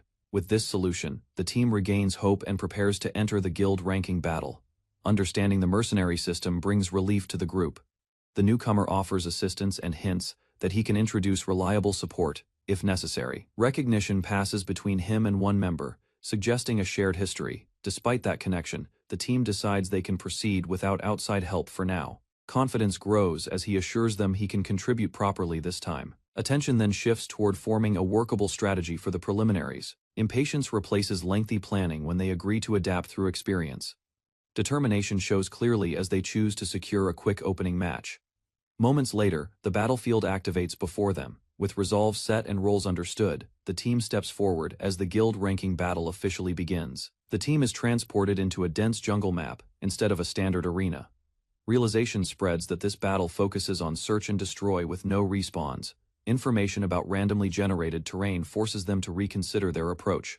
The newcomer prepares scouting equipment while stressing the need to gather intelligence first. Without hesitation, several members rush forward as the match officially begins. Concern rises behind them as their early aggression ignores the dangers of the unknown environment. Momentum carries the group deeper into the jungle, despite warnings. Brief agreement forms that bold movement may still offer an advantage in preliminaries. Suddenly, a hidden blade flies from the trees. Shock erupts as an unseen enemy ambushes them, exposing the risks of advancing without preparation. A thrown blade is deflected by a helmet, preventing immediate damage. Recognition follows that Krim launched the counterattack while activating a hidden sword technique. Momentum shifts as Krim and her ally charge directly toward the enemy position. Their sudden advance forces the opposing team to abandon their ambush. Warning spreads when someone realizes the attack was a setup. Panic rises as they attempt to evade a triggered trap in the jungle terrain. Steel arcs through the air as Krim descends with precise strikes. Coordinated blows shatter defenses and overwhelm the disorganized opponents. Silence falls once the last enemy collapses. Victory is declared, and confidence surges as they prepare to maintain their winning pace. Updated rankings flash across the screen as their guild climbs steadily. Multiple victories push them upward, placing their name among stronger competitors. Encouragement spreads after another win secures bonus points. Fatigue shows on their faces, yet improved weapons and teamwork increase their overall firepower. Plans for continuous matches pause when reality sets in. Discussion turns toward the noticeable skill gap that still separates them from top-ranked guilds. Responsibilities outside the game interrupt their momentum. One member prepares to log out for work, forcing the group to reconsider how long they can continue. Limitations of the mercenary system become clear as evening approaches. With only partial support available, the team decides to regroup and refine their approach for tomorrow. Alone in her room, Krim reflects on how the game has become her reality. While others can log out freely, she remains trapped inside the world of Destiny Unchained Online. Exhaustion settles in after long hours of matches. Lying on her bed, she debates checking the rankings, but decides to sleep instead. Morning light brings sudden shock when she sees the updated standings. Overnight, their guild has dropped dramatically to rank 700. Analysis reveals that rankings depend on overall guild performance, rather than individual strength. Larger guilds maintain progress by rotating active members continuously. Understanding their disadvantage, Krim acknowledges the limits of a small team. Even so, determination rises as she resolves to challenge the strongest guilds ahead. Krim proposes targeting stronger guilds deliberately, aiming to defeat higher, ranked opponents and rapidly increase their overall standing. Mitsuki Kao adjusts her glasses and proposes a high-risk strategy called Giant Killer. Success would bring massive rewards, especially with their current win streak bonus. Concern arises over the randomness of matchmaking and whether top guilds would enter that queue. The group questions if strong teams would risk participation without guaranteed benefits. She explains that powerhouse guilds are targeting random matches. Instead, avoiding competitive queues protects their rating while still allowing steady point accumulation. By farming weaker opponents, dominant guilds maintain their streak bonuses with minimal danger. Losing in ranked battles would sharply reduce their standing and momentum. Realizing this pattern, the team concludes they can track those guilds through open matchmaking. The plan shifts toward hunting them down and seizing a decisive victory. Free suggests waiting until early morning when most casual players log off. Targeting quieter hours would increase their chances of encountering stronger opponents. The group compares total playtime, revealing hundreds of logged hours despite the game's recent release. Their dedication highlights how seriously they approach competition. Mitsuki Keiyu arrives after finishing preparations, apologizing for the delay. Records show extreme activity, proving some members have invested nearly half the game's lifespan online. With renewed energy, they agree to queue immediately. Confidence rises as they remind themselves that more matches mean greater rewards and faster progress. Nearby, another player teases a hidden weapon upgrade but refuses to reveal details. The atmosphere lightens briefly before the team focuses back on upcoming battles. The team gathers excitedly as a member prepares to reveal new weapons. Laughter and confidence spread while they inspect powerful guns designed to overwhelm opponents instantly. Without delay, they charge into battle and eliminate their first targets effortlessly. Victory flashes across the screen, and momentum carries them straight into the next match. Success continues as wind magic and ranged attacks dominate the terrain. Even defensive enemy tactics collapse under coordinated pressure, securing another rapid win. Stronger and stranger opponents appear. Yet each confrontation ends the same way. The team cuts through varied players, climbing steadily through the rankings. Despite the streak, doubts surface about how many elite guilds are truly participating. Still, their rising position confirms the strategy is working for now. The team arrives at a submerged temple city, where most walkways lie underwater. Krim surveys the ruins and notes limited safe paths along the edges. Excitement rises as matchmaking pairs them with a top-ranked guild. Preparations begin immediately, with no hesitation about engaging a powerful opponent. The noble night ravens appear and assess the shoreline terrain. Both sides recognize the cramped battlefield and ready their loadouts for a decisive clash. A tall bird, like warrior, stands before the group, revealing a race none of them have encountered. His sharp features and composed stance immediately draw their attention. From a distance, two teammates study his avian traits and consider whether such a character might possess flight. The possibility raises tactical concerns. Further analysis confirms no playable race in the game can truly fly. Attention shifts away from speculation and toward evaluating the battlefield layout. The map reveals a flooded arena filled with scattered platforms and submerged ruins. Compared to previous stages, the space appears tight and restrictive. Narrow footing surrounds a deep central lake where a single misstep means falling. Limited mobility and confined terrain signal a dangerous match ahead. The team evaluates the flooded center and considers safer routes along the perimeter. Although the outer path offers stability, taking it would delay their advance. Enemy players begin changing equipment, shifting from close combat to sniper-focused loadouts. The adjustment signals a plan to dominate from long range. Recognizing the threat, the group decides to rush the middle before the snipers settle. They leap across narrow platforms, committing fully to the push. Unexpectedly, the opposing side advances as well, abandoning a purely defensive stance. The battlefield tightens as both teams close distance rapidly. Figures soar over the water and land across scattered ruins. The confrontation escalates into open combat above the submerged arena. Enemy forces suddenly halt on distant platforms before launching a coordinated barrage. Dark projectiles streak across the arena and force the advancing team into immediate defense. Explosions erupt on impact, and a strange effect spreads through their bodies. Movement stiffens without warning, leaving them briefly immobilized on unstable footing. Several members fall into the lake as the paralysis fades too late. Underwater, their limbs feel unbearably heavy, slowing any attempt to resurface. Above them, an opposing caster triggers a freezing spell that seals the water's surface. Ice rapidly forms, trapping those submerged beneath it. Chaos spreads across the battlefield, yet Frey remains composed while assessing the situation. He recognizes the lake is too vast to freeze entirely and searches for an opening trapped beneath thin ice. The team realizes breaking through would expose them to enemy snipers. Remaining underwater limits visibility, yet surfacing guarantees immediate danger. Above the frozen surface, lightning magic strikes the lake in an attempt to finish them. The attack forces one member to push desperately toward an escape. A Magius orb drone activates automatic fire and disrupts the caster's spell. The sudden counterattack interrupts the assault and shifts attention away from those submerged. Recognizing the drone's support, the team regains composure underwater. The brief opening creates a narrow opportunity to act. Seizing that chance, a member bursts upward through the ice while others prepare to resume casting. The drone's sacrifice buys them critical seconds. Enemy players watch the frozen surface, assuming those trapped beneath have surrendered.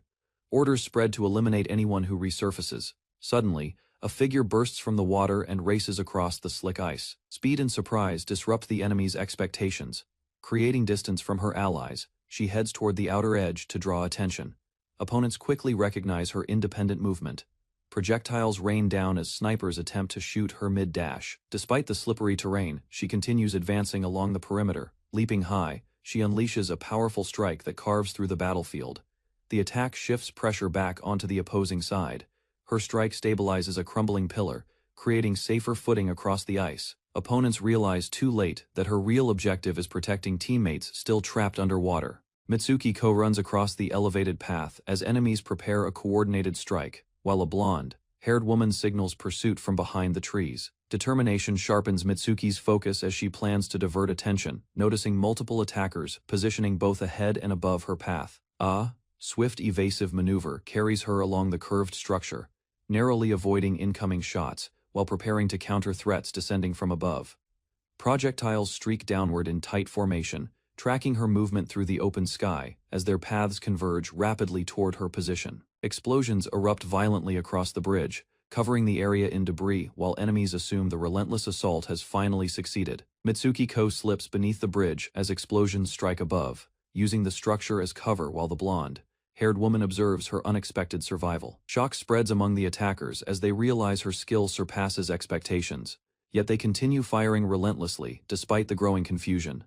A sudden counterattack erupts as Mitsuki releases a powerful blast, sending force across the surface and disrupting enemy formations with violent impact. The frozen lake shatters apart under the explosion, throwing shards outward while nearby enemies struggle to maintain balance amid the collapsing terrain. Amid the destruction, Mitsuki advances calmly, her precise magic clearing the field as surviving opponents regroup and prepare to respond to her dominance. The enemies quickly regroup, refusing to retreat as Mitsuki-ko approaches, while the blonde-haired woman presses forward to maintain pressure against her advance. A frontline fighter prepares to intercept, realizing petrification is available again, and planning to halt Mitsuki's movement despite lingering uncertainty.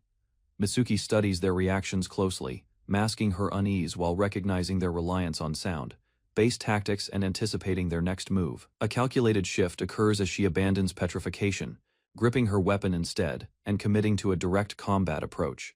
Meanwhile, the opposing fighter attempts deception, preparing to lure Mitsuki by imitating a roar to create an opening. Mitsuki-ko sees through the deception instantly, recognizing the trap and advancing, without hesitation while maintaining control over the unfolding situation.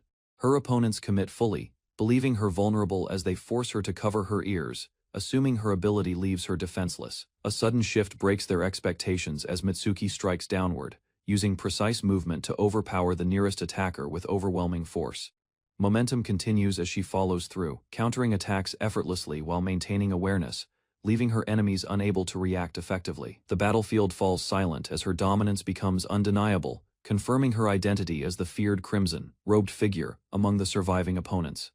After the battle, Mitsuki-ku emerges from the water, while surviving players assess the outcome, realizing the opposing side has been completely overwhelmed. Victory is confirmed as the system displays rewards, marking Mitsuki's dominance, and securing a decisive win for her team.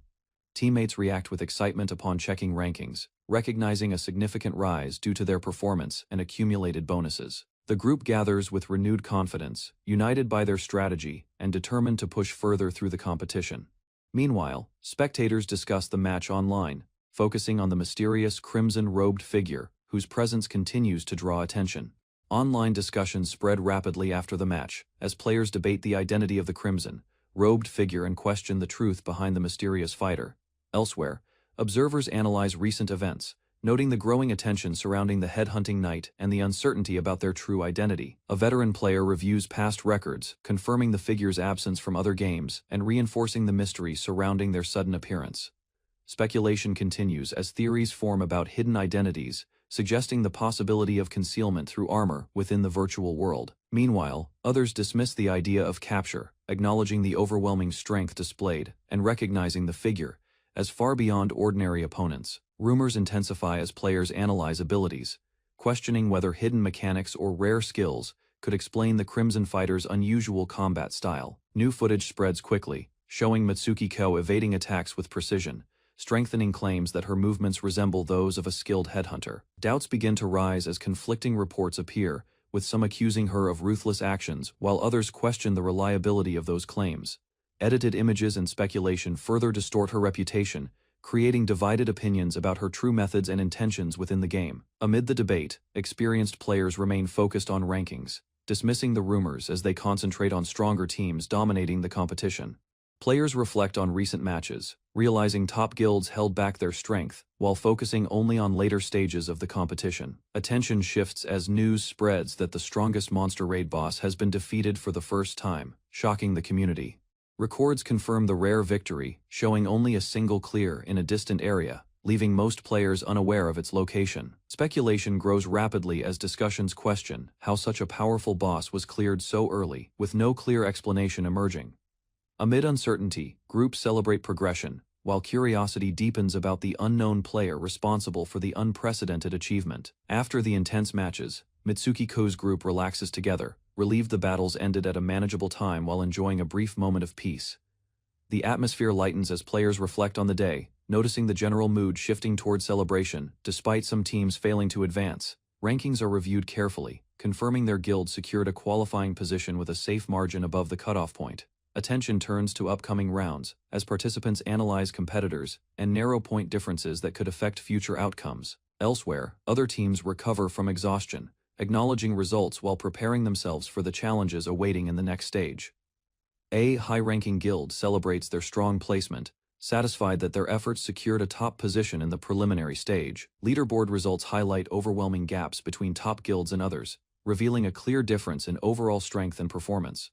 Meanwhile, Mitsuki-ko reflects on powerful competitors, noting that key players from dominant guilds have yet to fully participate. Far away, a massive serpent boss lies defeated, marking another unprecedented achievement as a lone figure stands amid the shattered battlefield. Observers assess the fallen creature calmly, recognizing its scale, while showing little surprise at the outcome. After defeating the massive serpent, Mitsuki-ko inspects the remains while a companion casually comments on the lack of valuable drops. Attention shifts to gathered data as a list of qualified guilds is reviewed, revealing many unfamiliar names among the advancing teams.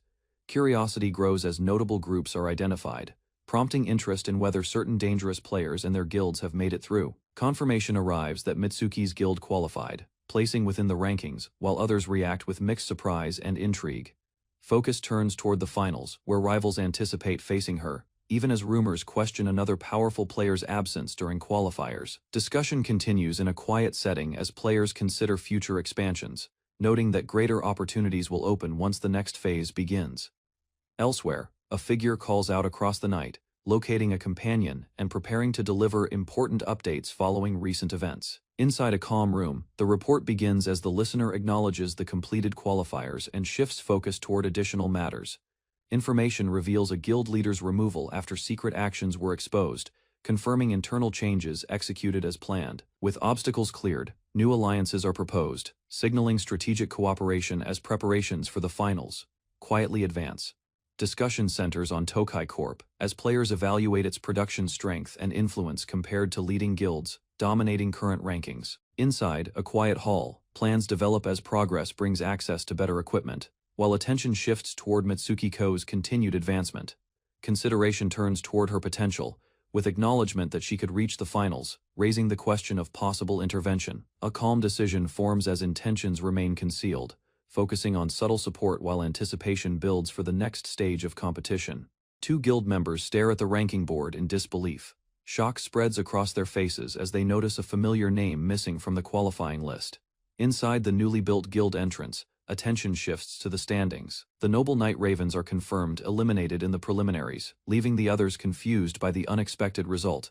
A detailed explanation begins, recalling the Petrifiers, the cockatrice group that once held 18th place. Research reveals two major causes behind the fall. Careful investigation uncovers flaws in preparation and exposure. Live streaming exposed their tactics to everyone. Predictable strategies allowed rivals to counter them, leading to their defeat. Information spread across the forum revealed that someone tested the Ravens' unique race and exposed every weakness. Shock followed as it became clear they had been betrayed by one of their own.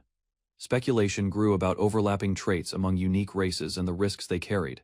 With their full skill set known, opponents prepared exact counters, defensive items, and specific abilities nullified their strengths, turning them into easy targets during battle. Mitsuki Keiyu understood the lesson. Unique races relied on narrow advantages, and once exposed those flaws became fatal liabilities.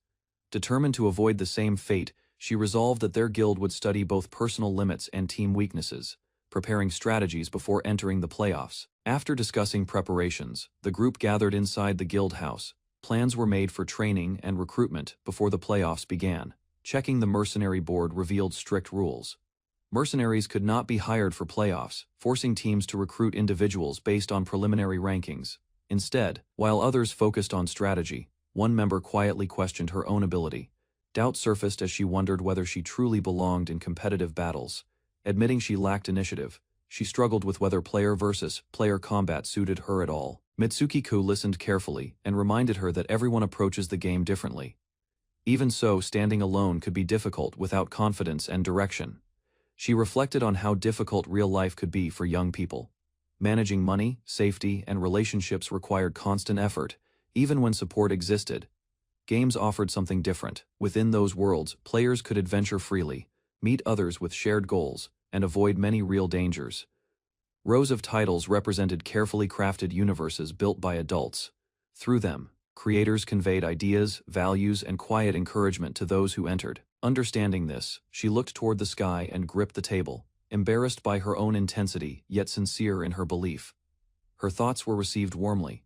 Though unusual, her perspective resonated, reminding them that games could be more than competition, they could be guidance and refuge. She admitted she still did not understand her own feelings about the game. Encouragement came gently, reminding her that enjoyment alone was reason enough to continue playing. Looking toward the sky, she reflected on the idea that games carried messages from their creators, built carefully for players like her. Memories surfaced of running beside her father as a child, falling behind yet being guided forward. That warmth lingered in her thoughts. One question remained unresolved. The existence of the NPCs troubled her more than anything else. Those characters lived entire lives within the world. When they died, they never returned, facing endings even the developers could not fully predict. She wondered why the NPCs were created with such realism. Their lives felt heavier than simple game data, almost beyond the intended scope. Pushing the doubt aside, she decided reflection alone would change nothing. Determination replaced hesitation as she resolved to analyze her weaknesses and grow stronger than before. Far away, within a sealed chamber, a lone figure observed silently. The space shimmered with strange patterns, as if waiting for a signal. A powerful entity awakened and delivered a quiet directive to adventurers, urging them to surpass limits and break free from restraint. Energy gathered around a massive mechanism, its gauge unmoving at zero. Whatever was approaching had not yet begun, but the countdown toward that moment continued. In total darkness, two children dug desperately through packed earth. Urgency drove their hands as they tried to widen a narrow passage, refusing to give up despite exhaustion. Light finally pierced through the small opening above them. Dirt crumbled away while they carved the space larger, determined to create an escape wide enough to climb through. An hour earlier, Mitsuki Ku lay beneath filtered sunlight, testing her body's reaction, reviewing her status effects. She realized the penalty applied only under direct exposure.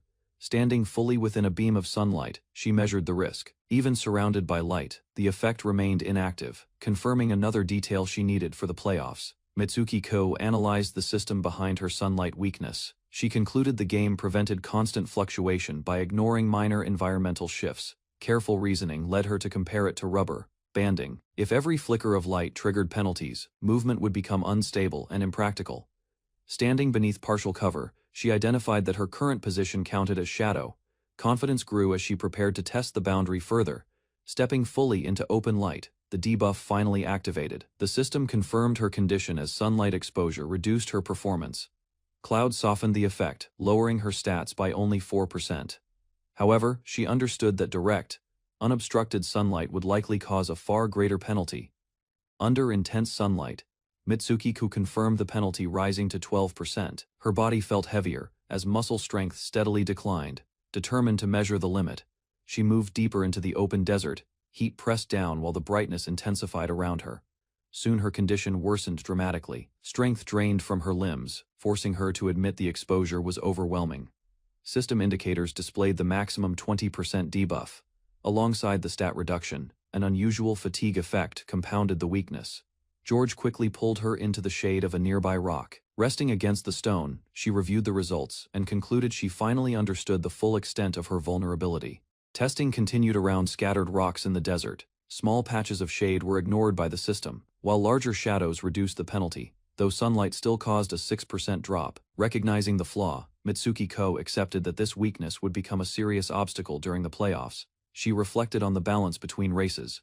Basic ones offered steady performance, whereas unique races excelled only in specific conditions and suffered harsh counters. After the harsh trial, George poured water over her, helping her recover from the draining exposure. Once verification ended, she thanked him and noticed a distant shape across the sand. The outline resembled a massive dragon's spine rising from the desert floor. Across the desert stood ancient ruins, shaped like a massive spine, built by a long-lost empire. The site was known as the Dragonbone Desert. Interest sparked within Mitsuki-ko as she learned the area held traces of forgotten technology. Despite her curiosity, she remembered she still needed to test her sacred and fire weaknesses. Thoughts shifted toward preparation. Rare materials and equipment hidden inside could strengthen their gear before the playoffs. Imagining powerful loot within the sci-fi-themed dungeon, she felt renewed motivation. With a final glance at the distant structure, she considered exploring it soon, hoping to encounter skilled players who might join their cause. A young player stood before the recruitment board, scanning guild notices carefully. Many groups seemed filled with older members, leaving her uncertain where she would belong. After comparing listings, she found one whose members were close to her age. Encouraged, she decided to contact them. Doubt soon followed. Unsure about proper etiquette, she hesitated, wondering how to introduce herself and whether she might break unspoken rules. Resolving to prepare properly, she planned to study tutorials before submitting an application. Confidence slowly returned as she organized her approach. Suddenly, loud cries echoed through the plaza as an extra edition newspaper announced that Krim the headhunter had committed murder, shocking everyone nearby. Startled by a sudden offer, the young player reluctantly accepted a newspaper from an energetic vendor in the plaza. Despite attempting to refuse, she found a copy pressed into her hands. Subscription perks and contact details were quickly explained before she could react. Overwhelmed, she was handed an entire stack as a supposed gift. Embarrassment rose as she struggled to carry the unexpected load reading the headline. She learned that Krim the headhunter was accused of murder and looting. Distracted by the shocking article, she collided with a tall man nearby. Apologies followed, but the accident escalated into demands for compensation, leaving her flustered and cornered. Standing alone on the terrace, she admitted to herself that talking to people felt exhausting. Joining guilds as a mercenary had allowed her to avoid real interaction. Even during the preliminaries, she kept her distance, though she had hoped the game might help her make friends. The message came from a player named Frey, inviting her to join a guild for the playoffs. Realization struck that it was a guild recruiter. For a moment, she imagined this could be her chance to belong, yet hesitation returned as she hovered over the response options, fearing that even if accepted, loneliness might remain unchanged. She convinced herself declining the invitation was the safest choice. Joining a guild would only make conversations awkward and risk hurting others, so she chose to remain alone. Later, she wandered through the desert at night, searching for the quest location, approaching the enormous spine. Like ruin, excitement replaced doubt. The sci-fi design drew her forward as she searched for the entrance. Inside, she located a control panel and selected the quest option. The system required 2 players to begin. Believing she could manage alone, she hesitated until a notification announced another player nearby, automatically forming a party and starting the mission. She greeted her randomly assigned party member, hoping this encounter might become a chance for friendship. Checking the status window, she noticed the name Krim and felt a sudden unease. Recognition struck as details matched the murder report she had read earlier. Realizing she stood before the alleged headhunter, fear replaced her fragile optimism.